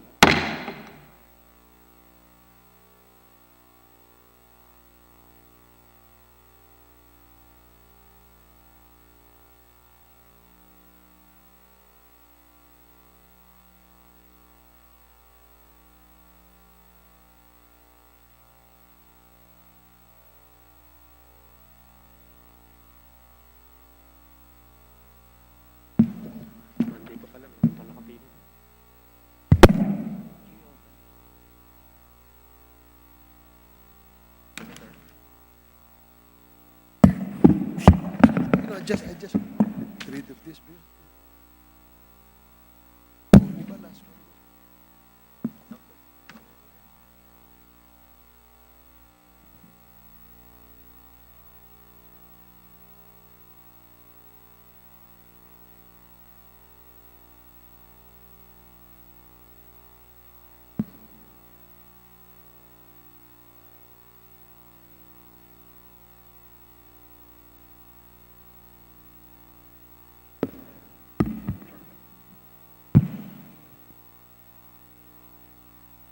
Session resumed. Majority Leader. Mr. Speaker, I move that we consider House Bill number 8664 as contained in Committee Report number 745. Mr. Speaker, I move that we open the period of sponsorship and debate for House Bill number 8664. Is there an objection? The chair is none. The motion is approved. Mr. Speaker, I move that we recognize the sponsor of the bill, the Honorable Jose Enrique Garcia, for his sponsorship speech. Honorable Jose Enrique Garcia is hereby recognized. Thank you, Mr. Speaker. It's my honor to sponsor a bill that will greatly benefit the province of Bataan. This is House Bill number 8664 on Committee Report number 745, entitled An Act Providing for the Reapportionment of the Province of Bataan into 3 legislative districts. May I move, Mr. Speaker, that my explanatory note be adopted as my sponsorship message. Thank you, Mr. Speaker. Mr. Speaker, we join the sponsor and we move that the explanatory note be adopted as the sponsorship speech of the sponsor. Is there any objection? The chair is none. The motion is approved. Majority Leader. Mr. Speaker, there being no member who wishes to interpolate, I move that we close the period of sponsorship and debate. Is there any objection? The chair is none. The motion is approved. Mr. Speaker, I move that we open the period of amendments. Is there an objection? The chair is none. The motion is approved. Mr. Speaker, there being no committee and individual amendments, I move that we close the period of amendments. Is there an objection? The chair is none. The motion is approved. Mr. Speaker, I move that we consider for approval on second reading House Bill number 8664. Is there an objection? The chair is none. The motion is approved. Those in favor of House Bill 86604 say aye. Aye. Those who are against say nay. The ayes have it. House Bill 8604 is hereby approved on second reading. Majority Leader. Mr. Speaker, I move that we consider House Bill number 7808 under Committee Report number 548. So move, Mr. Speaker, and I request that the Secretary General be directed to read the title of the measure. Is there any objection? The chair is none. The motion is approved. The Secretary General is hereby directed to read House Bill 7808. House Bill number 7808, an act amending sections 35, 37, 38, 39, and 40 of Republic Act number 4566, otherwise known as the Contractor's License Law, modifying the contractor's license renewal process, increasing fees and imposing penalties for violations thereof. Majority Leader. Mr. Speaker, the parliamentary status is that we are in the period of sponsorship and debate on this bill. And to sponsor the bill, I move that we recognize the Honorable Aurelio Dong Gonzales for his sponsorship speech. The Honorable Dong. Honorable Aurelio Dong Dong Gonzales is hereby recognized. Thank you, Mr. Speaker. Thank you, Mr. Majority Leader.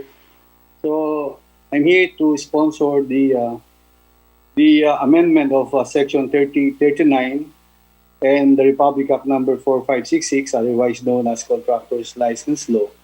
So, Mr. Speaker, kailangan na kailangan po ito, dumaan yung 1 year. They have to renew again. So I think it's better talaga na ma-amend natin po yung 4566. So that's all, Mr. Speaker. Thank you po. Mr. Speaker, there being no members who wish to interpolate on the subject matter, I move that we close the period of sponsorship and debate. So There any moved. objection? The chair is none. The motion is approved. Majority Leader. Mr. Speaker, I move that we open the period of amendments. There any objection? The chair is none. The motion is approved. Majority Leader. Speaker, there being no individual amendments, neither committee amendments, I move that we close the period of amendments. Is there any objection? The chair is none. The motion is approved. Mr. Speaker, I move that we approve on second reading House Bill number 7808, the committee report number 548. So move, Mr. Speaker. Is there any objection? The chair is none. The motion is approved. Those who are in favor of House Bill 7808 say aye. Aye. Those who are against say nay. House Bill 7808 is hereby approved on second reading. Majority Leader. Thank you, Deputy Speaker. Thank you, Mr. Majority Leader. Thank you, the Honorable Gonzales. Mr. Speaker, in accordance with our rules governing increase in aid of legislation, I move that we refer the following House resolutions to the appropriate committees. House Resolution number 1509 to the Public Order and Safety Committee, 1514 to the Appropriations and Public Accounts Committee, 1515 to the Agriculture and Food and Trade Industry, 1516 to the Housing and Urban Development Committee, 1517 to the Committee on Health, 1518 to the Committee on Transportation, 1519 to the Committee on Basic Education and Culture, 1523 to the Committee on Basic Education and Culture, 1525 to the Committee on Health, 1526 to the Committee on Agriculture and Food and Trade and Industry, 1527 to the Committee on Energy, 1528 to the Committee on Natural Resources, 1535 to the Committee on Trade and Industry, 1537 to the Committee on Labor and Employment and Transportation. So move, Mr. Speaker. There an objection? The chair is none. The motion is approved. Majority Leader. Mr. Speaker, pursuant to our rules governing inquiries in aid of legislation, I move that we refer the following speeches to the appropriate committees. The speech of the Honorable Sangkopan on February 1st of 2021 to the Committee on Muslim Affairs. The speech of the Honorable Atienza on February 1st, 2021 to the Committee on Basic Education and Culture. The speech of the Honorable Sarmiento on February 1st, 2021 to the Committee on Public Order and Safety. The speech of the Honorable Franz Castro on February 1st, 2021 to the Committee on Veterans Affairs. The speech of the Honorable Sarate on February 1st, 2021 to the Committee on Agriculture and Food and Trade and Industry. So move, Mr. Speaker. There an objection? The chair is none. The motion is approved. Majority Leader.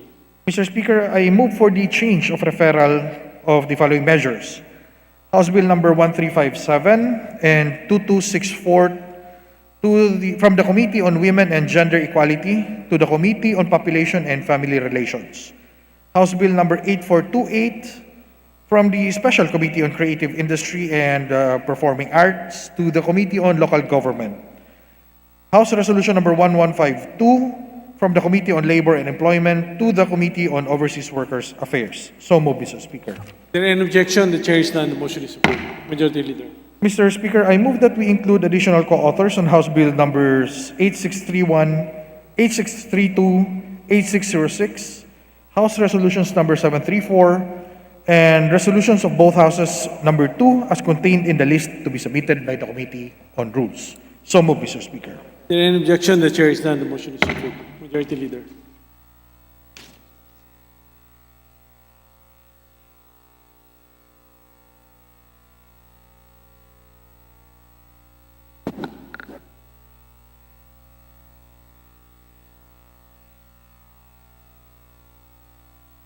Mr. Speaker, I move that we consider for third and final reading House Bill number 8551, and may I request the Secretary General to read the title of the bill and the roll of members for nominal voting. Is there any objection? The chair is none. The motion is approved. The Secretary General is hereby ordered to read and conduct nominal voting for House Bill 8551. House Bill number 8551, an act renewing for another 25 years the franchise granted to Trans-Pacific Broadband Group International Incorporated under Republic Act number 8657 to construct, establish, install, maintain, and operate communication systems for the reception and transmission of messages within the Philippines. Roll call of members in consideration of House Bill number 8551.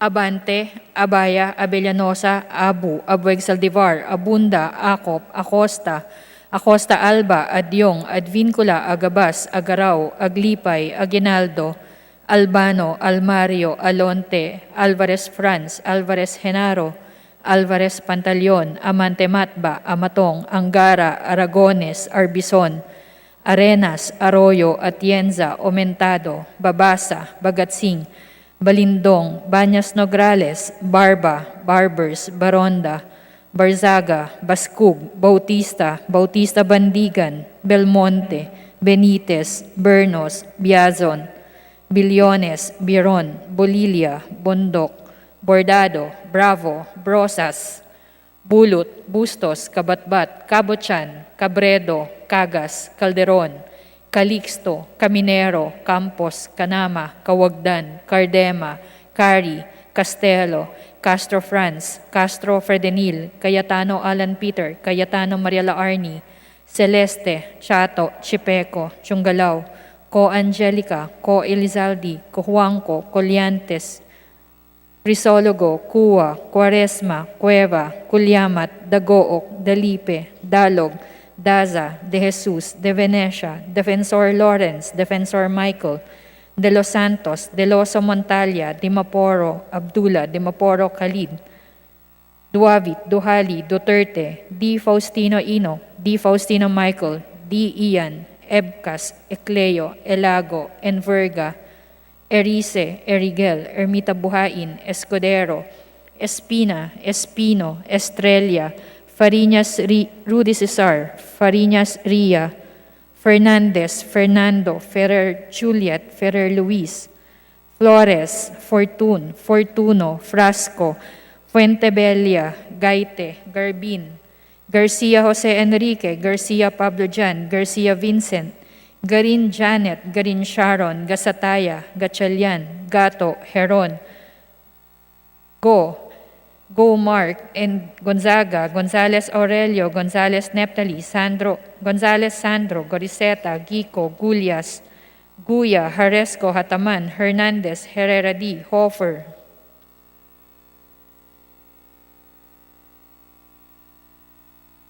Haloshos, Javier, Jimenez, Co Eliza, Co Wilton, Konghun, Labad-Labad, Lacson, Lacson-Noel, Lagman, Lagon, Lara, Lazatin, Liachon, Legarda, Lim Kaychong, Lopez, Loyola, Losotan, Macapagal Arroyo, Maceda, Madrona, Malapitan, Mangawang, Mangudadatu, Marcoleta, Mariano Hernandez, Marino, Marquez, Martinez, Matba, Matugas, Mendoza, Mercado, Momo, Natividad Naganyo, Nava, Nieto, Noel, Nograles Jericho, Nograles Juan Fidel, Nolasco, Nunez Malanaon, Uwaminal, Olivares, Ong Jose, Ong Ronnie, Ordanes, Ortega, Uano Dizon, Pacquiao Alberto, Pacquiao Rogelio, Padiernos, Paduano, Palma, Pancho, Panotes, Peña, Pichay, Pimentel, Pineda, Plaza, Puno, Kimbo, Radaza, Ramirez Sato, Remulla, Revilla, Reyes, Rivera, Robes, Rodriguez, Roman, Romero, Romualdez Ferdinand, Romualdez Yeda, Romualdo, Romulo, Roque, Sakdalan, Sagarbaria, Sakaluran, Salceda, Salimbangon, Salo, Sanchez, Sangkopan, Santos Recto, Sarmiento, Saulug, Savellano, Xiao, Silverio, Singson, Singson Mihan, Singsuwat, Swansing Estrelita, Swansing Horacio, Suarez Aleta, Suarez David, Suntay, Si Alvarado, Taduran, Talyado, Tambunting, Tan Alaysa, Tan Angelina, Tan Samir, Tanshari, Tanshurni, Tejada, Teves Arnolfo, Teves Jose, Tiangco, Tolentino, Torres Gomez, Tulfo, Tupas, Tutor, T. Alan, T. Diego, Umali Alfonso, Umali Maria Victoria, Unabia, Ungab, Uy Juliet, Uy Rolando, Valeriano, Valmayor, Vargas, Vargas Alfonso, Velasco, Veloso, Vergara, Villa, Villafuerte, Villanueva Eduardo, Villanueva Noel, Villar, Villaraza Suarez, Villarica, Villago, Yap Eric, Yap Victor, Yu, Zamora Ronaldo, Zamora Waikurat, Zarate Zubiri. Second call in consideration of House Bill Number 8551 on third reading.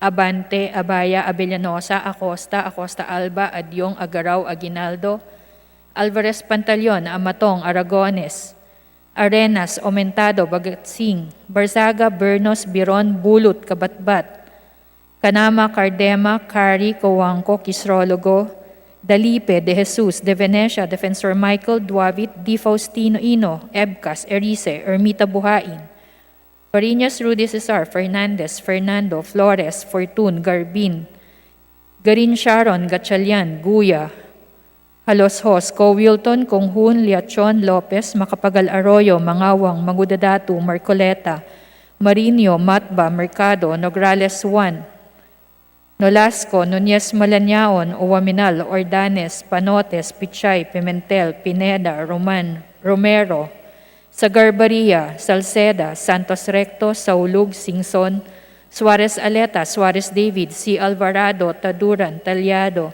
Tan Angelina, Tan Sherney, Tejada, Torres Gomez, T. Alan, Unabia, Uy Juliet, Veloso, Villa, Villanueva Noel, Villar, Villaraza Suarez, Villarica, Yap Victor, Zubiri.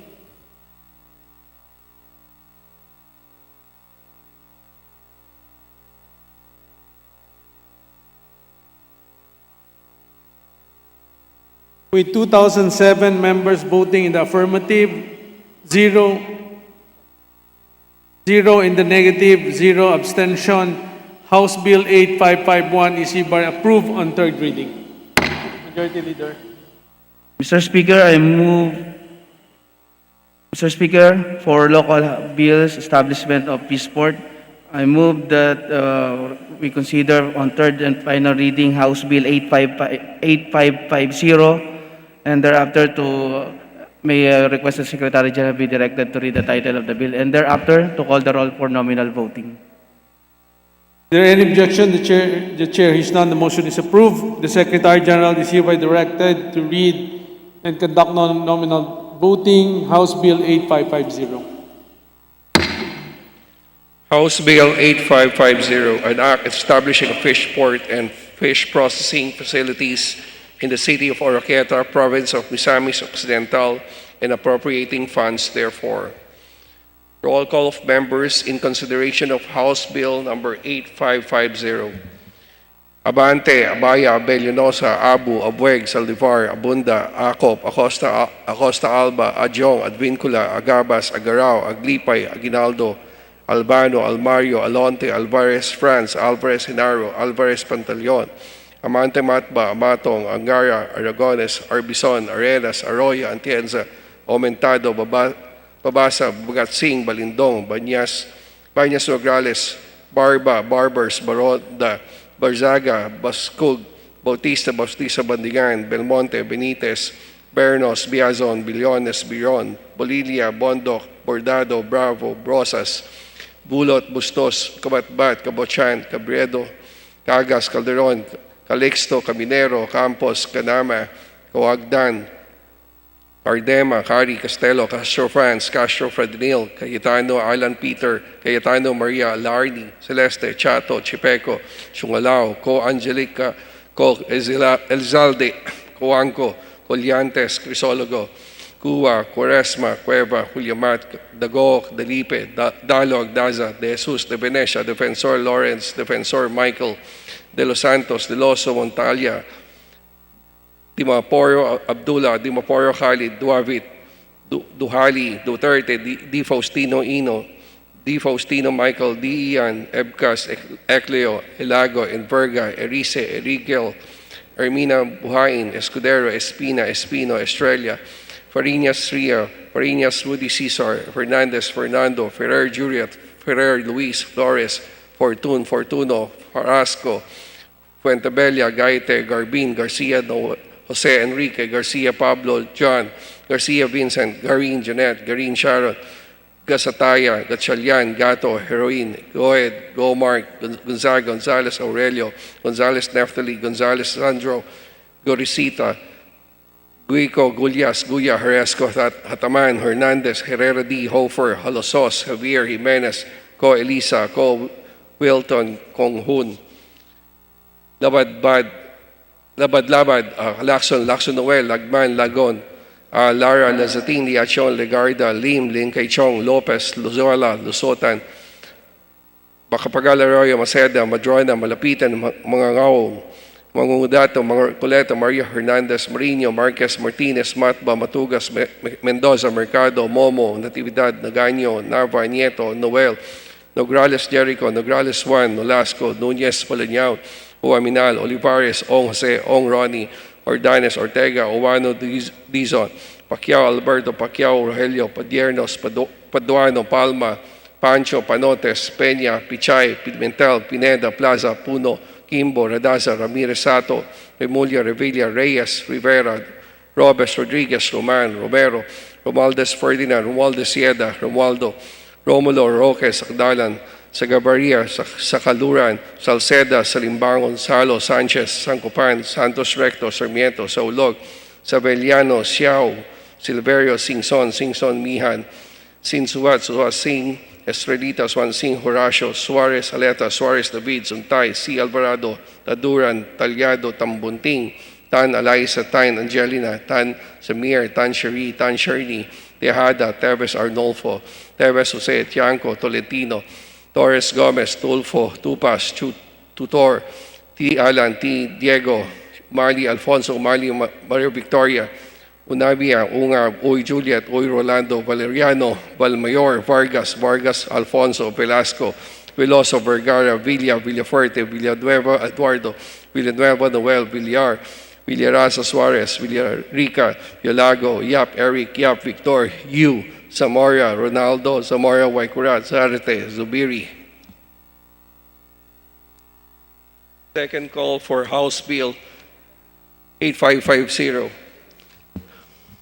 Abante, Abaya, Abeliano, Acosta Alba, Ajong, Agarao, Aguinaldo, Alaveres, Pantaleon, Amatong, Aragones, Arenas, Aumentado, Bagatsing, Barzaga, Bernos, Biron, Bulot, Kabatbat, Kanama, Cardena, Cari, Coanco, Crisologo, Dalipe, De Jesus, De Venecia, Defensor, Michael, Duavit, D. Faustino Ino, Ebcas, Erisa, Ermita Buhain, Fariñas, Rudy Cesar, Fernandez, Fernando, Flores, Fortun, Garbin, Garin, Sharon, Gatchalian, Guya, Halosos, Co. Wilton, Kong Hun, Liachon, Lopez, Macapagal Arroyo, Mangaong, Mangundadatu, Marcoleta, Marino, Matba, Mercado, Nograles Juan, Nolasco, Nunez, Malañao, Waminal, Wardanes, Panotes, Pichay, Pimentel, Pineda, Roman, Romero, Sagabaria, Salceda, Santos Recto, Saulog, Singson, Suarez Aleta, Suarez David, C. Alvarado, Taduran, Talyado, Tan Angelina, Tan Sherni,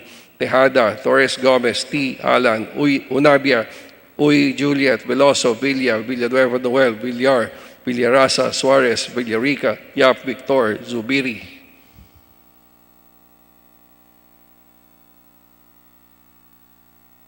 With 208 members voting in the affirmative, 0 in negative, 0 abstention, House Bill number 8550 is hereby approved on third reading. Majority Leader.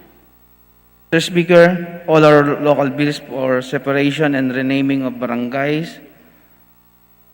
Mr. Speaker, I move for the consideration on third reading House Bill 6535, 8560, 8561. For this purpose, may I request the Secretary General be directed to read the title of the bill and thereafter to call for nominal voting. Is there any objection? The chair is none. The motion is approved. The Secretary General is hereby directed to read and conduct for nominal voting House Bill 6535, House Bill 8560, House Bill 8561. House Bill number 6535, Anak renaming Barangay Santa Maria in the Municipality of Presentacion, Province of Camarines Sur as Barangay Parugkan. House Bill Number 8560, an act separating the sitios of Kaingian, Butak, Koskosnong, Longboy, Bangkag, and Butige from Barangay Manatong in the Municipality of Suyo, Province of Ilocos Sur, and constituting it into a distinct and independent barangay to be known as Barangay Butak.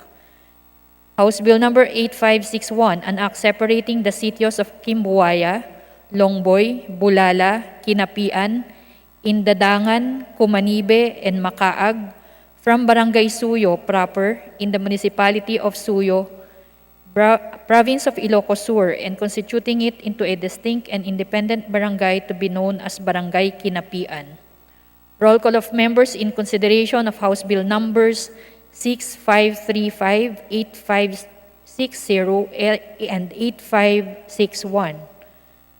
On third reading, Abante, Abaya, Abellanosa, Abu, Abueg Saldivar, Abunda, Acop, Acosta, Acosta Alba, Adyong, Advincula, Agabas, Agaraw, Aglipay, Aguinaldo, Albano, Almario, Alonte, Alvarez Franz, Alvarez Genaro, Alvarez Pantaleon, Amante Matba, Amatong, Angara, Aragones, Arbison, Arenas, Arroyo, Atienza, Omentado, Babasa, Bagatsing, Balindong, Banyas Nograles, Barba, Barbers, Baronda, Barzaga, Baskug, Bautista, Bautista Bandigan, Belmonte, Benitez, Bernos, Biazon, Billones, Biron, Bolilia, Bondok, Bordado, Bravo, Brosas, Bulot, Bustos, Kabatbat, Kabutyan, Cabredo, Cagas, Calderon, Calixto, Caminero, Campos, Canama, Kawagdan, Cardema, Cari, Castelo, Castro Franz, Castro Fredenil, Cayetano Alan Peter, Cayetano Mariela Arni, Celeste, Chato, Chipeco, Chungalao, Co Angelica, Co Elizaldi, Coanco, Coliantes, Crisologo,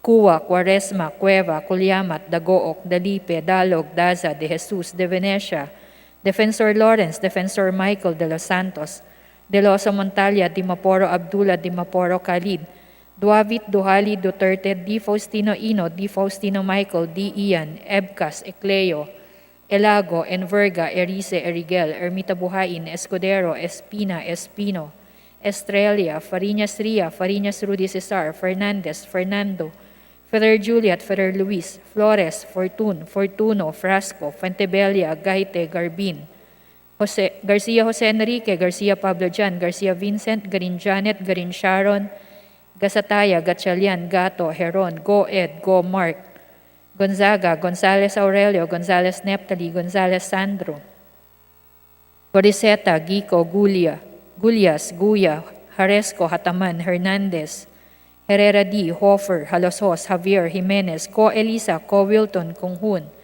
Labad-Labad, Lacson, Noel, Lagman, Lagon, Lara, Lazatin, Liachon, Legarda, Lim Kaychong, Lopez, Loyola, Lusotan, Makapagal Arroyo, Maceda, Madrona, Malapitan, Mangawang, Mangudadatu, Marcoleta, Mariano Hernandez, Marinho, Marquez, Martinez, Matba, Matugas, Mendoza, Mercado, Momo, Natividad Naganyo, Nava, Nieto, Noel, Nograles Jericho, Nograles Juan, Nolasco, Nunez Malanaon, Uwaminal, Olivares, Ong Jose, Ong Ronnie, Ordanes, Ortega, Uwano Dizon, Pacquiao Alberto, Pacquiao Rogelio, Padiernos, Paduano, Palma, Pancho, Panotes, Peña, Pichay, Pimentel, Pineda, Plaza, Puno, Kimbo, Radaza, Ramirez Sato, Remulla, Revilla, Reyes, Rivera, Robes, Rodriguez, Roman, Romero, Romualdez Ferdinand, Romualdez Yeda, Romualdo, Romulo, Roque, Sakdalan, Sagarbaria, Sakaluran, Salceda, Salimbangon, Salo, Sanchez, Sangkopan, Santos Recto, Sarmiento, Saulug, Savellano, Siao, Silverio, Singson, Mihan, Sensuat, Swansing Estrelita, Swansing Horacio, Suarez Aleta, Suarez David, Suntay, C. Alvarado, Taduran, Talyado, Tambunting, Tan Alaysa, Tan Angelina, Tan Samir, Tan Shari, Tan Sherni, Tejada, Teves Arnolfo, Teves Jose, Tiangco, Tolentino, Torres Gomez, Tulfo, Tupas, Chotor, T. Alan, T. Diego, Umali Alfonso, Umali Maria Victoria, Unabia, Ungab, Uy Juliet, Uy Rolando, Valeriano, Valmayor, Vargas, Vargas Alfonso, Velasco, Veloso, Vergara, Villa, Villafuerte, Villanueva Eduardo, Villanueva Noel, Villar, Villaraza Suarez, Villarica, Violago, Yap Eric, Yap Victor, Yu, Zamora Ronaldo, Zamora Waikurat, Zarate Zubiri. Second call in consideration House Bill numbers 6535, 8560, 8561 on third reading. Abante, Abaya, Abellanosa, Acosta, Acosta Alba, Adyong, Agaraw, Aguinaldo, Alvarez Pantaleon, Amatong, Aragones, Arenas, Omentado, Bagatsing, Barsaga, Bernos, Biron, Bulot, Kabatbat, Kanama, Cardema, Cari, Cojuangco, Crisologo, Dalipe, De Jesus, De Venecia, Defensor Michael, Duavit, Di Faustino Ino, Erice, Ermita Buhain, Fariñas Rudy Cesar, Fernandez, Fernando, Flores, Fortun, Garbin, Garin Sharon, Gatchalian, Guya, Haloshos, Co Wilton, Konghun, Liachon, Lopez, Macapagal Arroyo, Mangawang, Mangudadatu, Marcoleta, Marinho, Matba, Mercado, Nograles Juan, Nolasco, Nunez Malanyaon, Uwaminal, Ordanes, Panotes, Pichay, Pimentel, Pineda, Roman, Romero, Sagarbaria, Salceda, Santos Recto, Saulug, Singson, Suarez Saleta, Suarez David, C. Alvarado, Taduran, Talyado, Tan Angelina, Tan Sherney, Tejada, Torres Gomez, T. Alan, Unabia, Uy Juliet, Veloso, Villa, Villanueva Noel, Villar, Villaraza Suarez, Villarica, Yap Victor, Zubiri.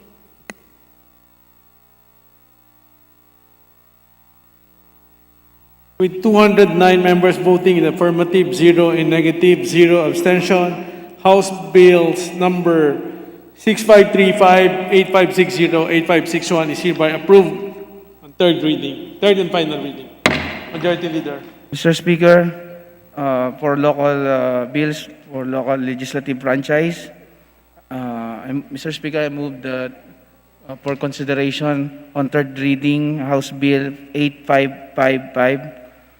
And for this purpose, may I request the Secretary General be directed to read the title of the bill and thereafter to call for nominal voting. So move, Mr. Speaker.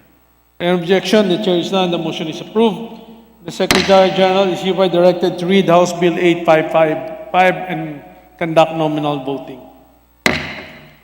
House Bill number 8555, an act granting Good News Sorsogon Foundation, Inc., a franchise to construct, install, operate, and maintain radio and television broadcasting stations in the Bicol region. Roll call of members in consideration of House Bill 8555. Abante, Abaya, Abellanosa, Abu, Abueg Saldivar, Abunda, Acop, Acosta, Acosta Alba, Adyong, Advincula, Agabas, Agaraw, Aglipay, Aguinaldo, Albano, Almario, Alonte, Alvarez France, Alvarez Senaro, Alvarez Pantaleon, Amante Matba, Amatong, Angara, Aragones, Arbison, Arenas, Arroyo, Atienza, Aumentado, Babasa, Gatsing, Balindong, Banyas Nograles, Barba, Barbers, Baronda, Barzaga, Bascug, Bautista, Bautista Bandingan, Del Monte, Benitez, Bernos, Biazon, Balyones, Biron, Bolilia, Bondoc, Bordado, Bravo, Brosas, Bulot, Bustos, Kabatbat, Kabuchan, Abredo, Cagas, Calderon, Calixto, Caminero, Campos, Canama, Cogdan, Cardema, Cari, Castello, Castro Franz, Castro Fred Denel, Cayetano Alan Peter, Cayetano Maria Larni, Celeste, Chato, Chipeco, Chungalao, Co Angelica, Co Elizaldi, Coanco, Colyantes, Crisologo, Cua, Quaresma, Cueva, Culyamat, Dagook, Dalipe, Dalog, Daza, De Jesus, De Venecia, Defensor Lawrence, Defensor Michael De Los Santos, De Loso, Montalia, Dimaporo, Abdullah, Dimaporo, Khalid, Duavit, Duali, Duterte, Di Faustino, Ino, Di Faustino, Michael, Di Ian, Ebcas, Ecleo, Elago, Enverga, Erice, Rigel, Ermita Buhain, Escudero, Espina, Espino, Estrella, Fariñas Ria, Fariñas Rudy Cesar, Fernandez, Fernando, Ferrer, Juliet, Ferrer, Luis, Flores, Fortun, Fortuno, Frasco, Fuentebella, Gaite, Garbin, Garcia, Jose Enrique, Garcia, Pablo John, Garcia, Vincent, Garin, Janet, Garin, Sharon, Gasataya, Gatchalian, Gato, Heron, Go Ed, Go Mark, Gonzaga, Gonzales Aurelio, Gonzales Neptali, Gonzales Sandro, Goriseta, Guico, Gullias, Guya, Haresco, Hataman, Hernandez, Herrera D, Hofer, Holosos, Javier, Jimenez, Co, Elisa, Co, Wilton, Kong Hun, Labad,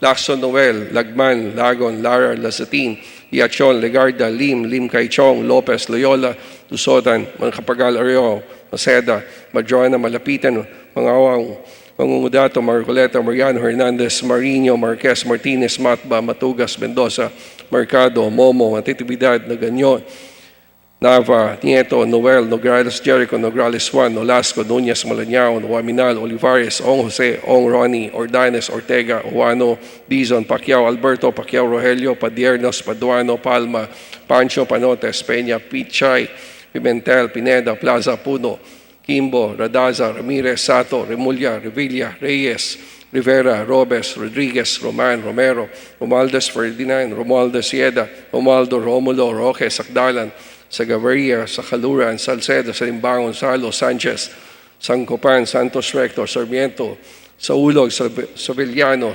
Xiao, Silverio, Singson, Nihan, Singsuat, Swasing, Estrelita, Swansing, Horacio, Suarez, Aleta, Suarez, David, Suntay, C. Alvarado, Taduran, Talyado, Tambunting, Tan Alaisa, Tan Angelina, Tan Samir, Tan Shiri, Tan Sherni, Tejada, Teves Arnolfo, Teves Jose, Tianco, Tolentino, Torres Gomez, Tulfo, Tupas, Tutor, T. Alan, T. Diego, Mali Alfonso, Mali Mario Victoria, Unabia, Ungab, Uy Juliet, Uy Rolando, Valeriano, Valmayor, Vargas, Alfonso, Velasco, Veloso, Vergara, Villa, Villafuerte, Villanueva, Eduardo, Villanueva, Noel, Villar, Villarasa, Suarez, Villarica, Violago, Yap, Eric, Yap, Victor, Yu, Zamora, Ronaldo, Zamora, Waikurat, Zarate, Zubiri.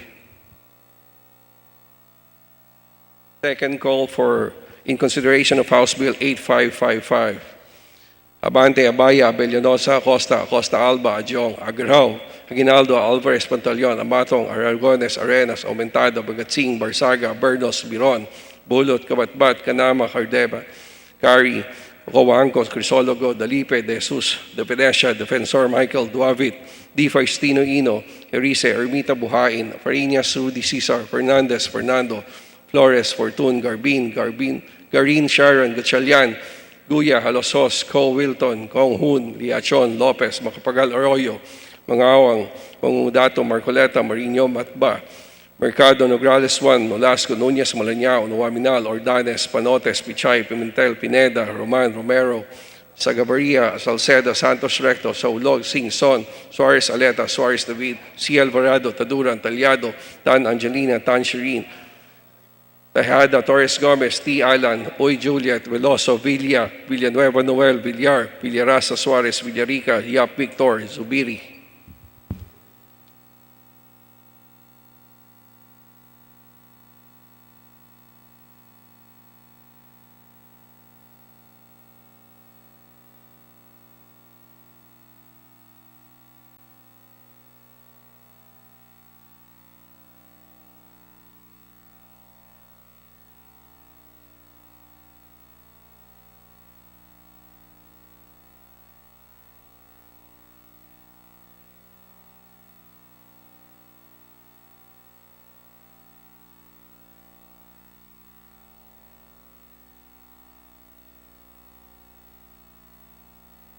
(209 members voting in the affirmative, 0 in the negative, 0 abstention. House Bill number 8555 is hereby approved on third and final reading. Majority Leader. Mr. Speaker, I move that we direct the Secretary General be immediately to transmit to the Senate House Bill approved on third final reading, including including those approved yesterday. So move, Mr. Speaker. Is there any objection? The chair is none. The motion is approved. Majority Leader. Mr. Speaker, I move to suspend. Session suspended.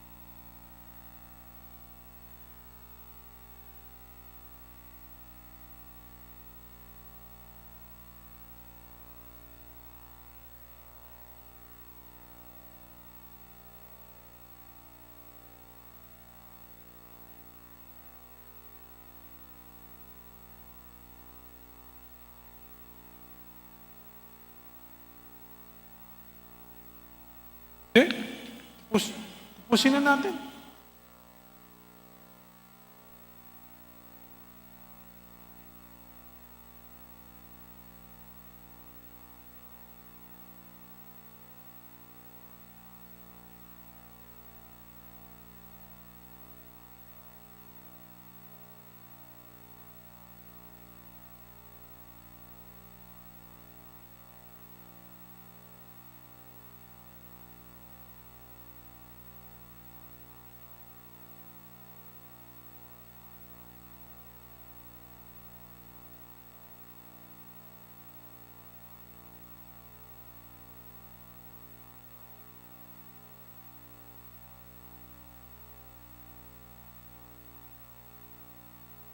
Trying to consider.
Session resumed.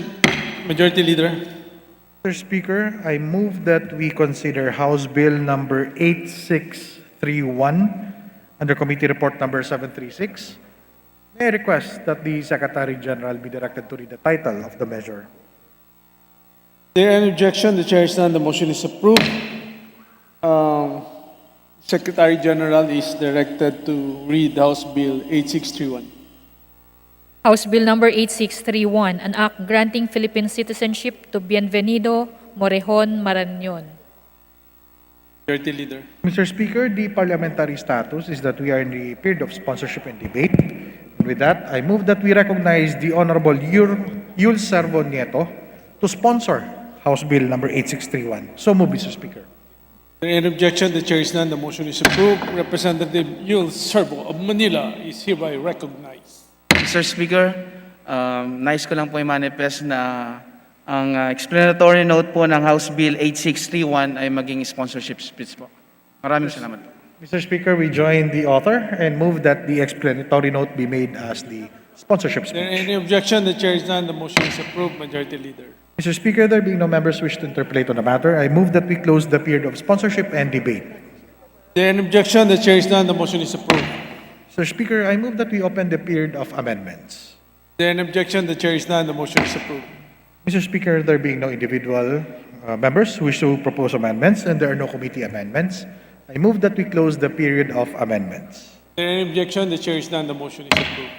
Mr. Speaker, I move that we approve on second reading House Bill number 8631 under Committee Report number 736. So move, Mr. Speaker. There any objection? The chair is none. The motion is approved. Those who are in favor of House Bill 8631 say aye.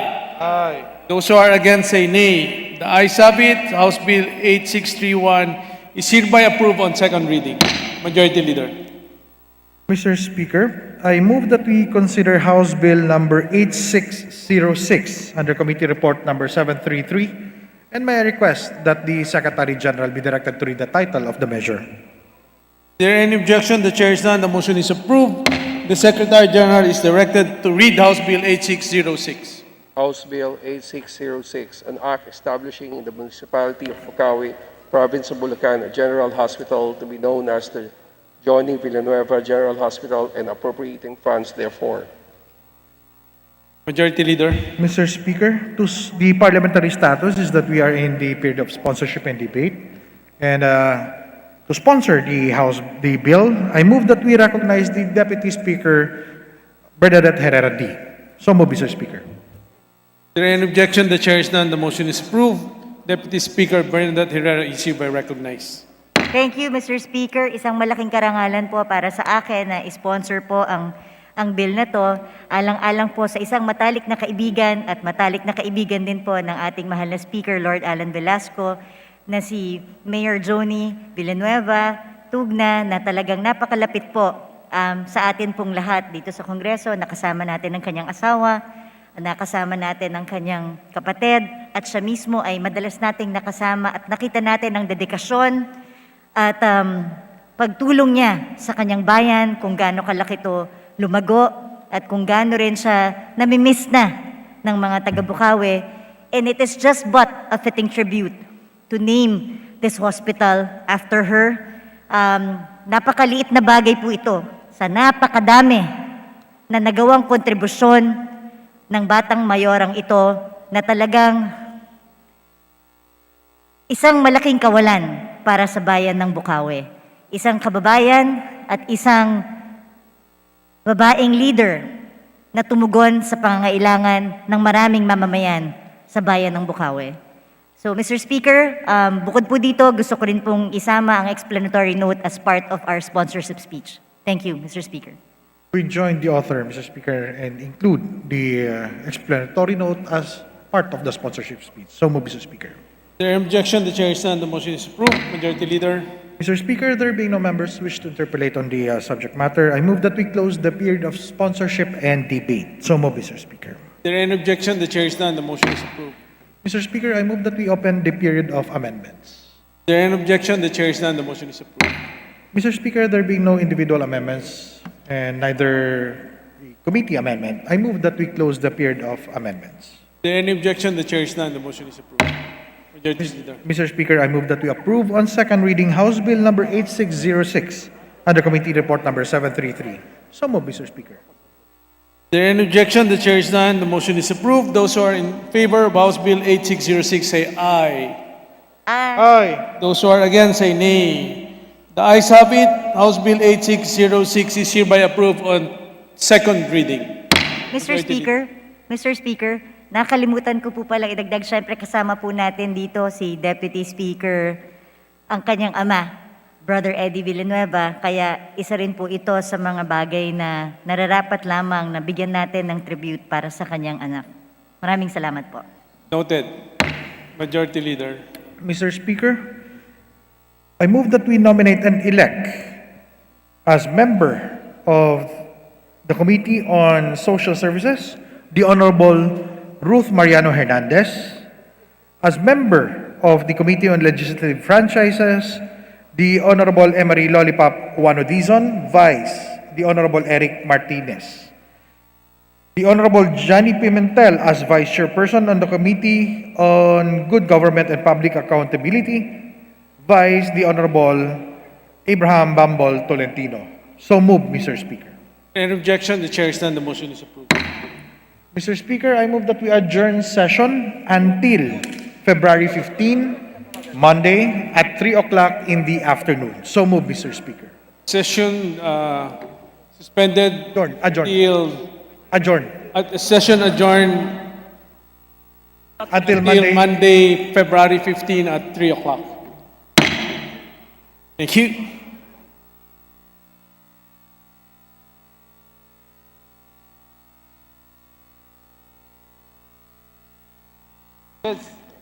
Sige.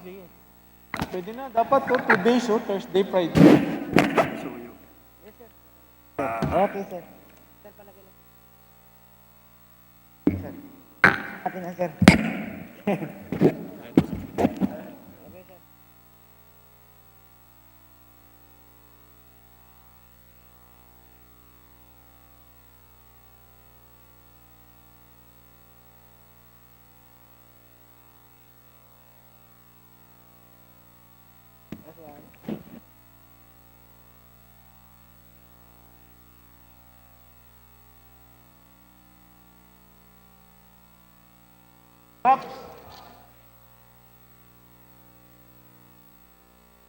Perhaps, wala bang gold?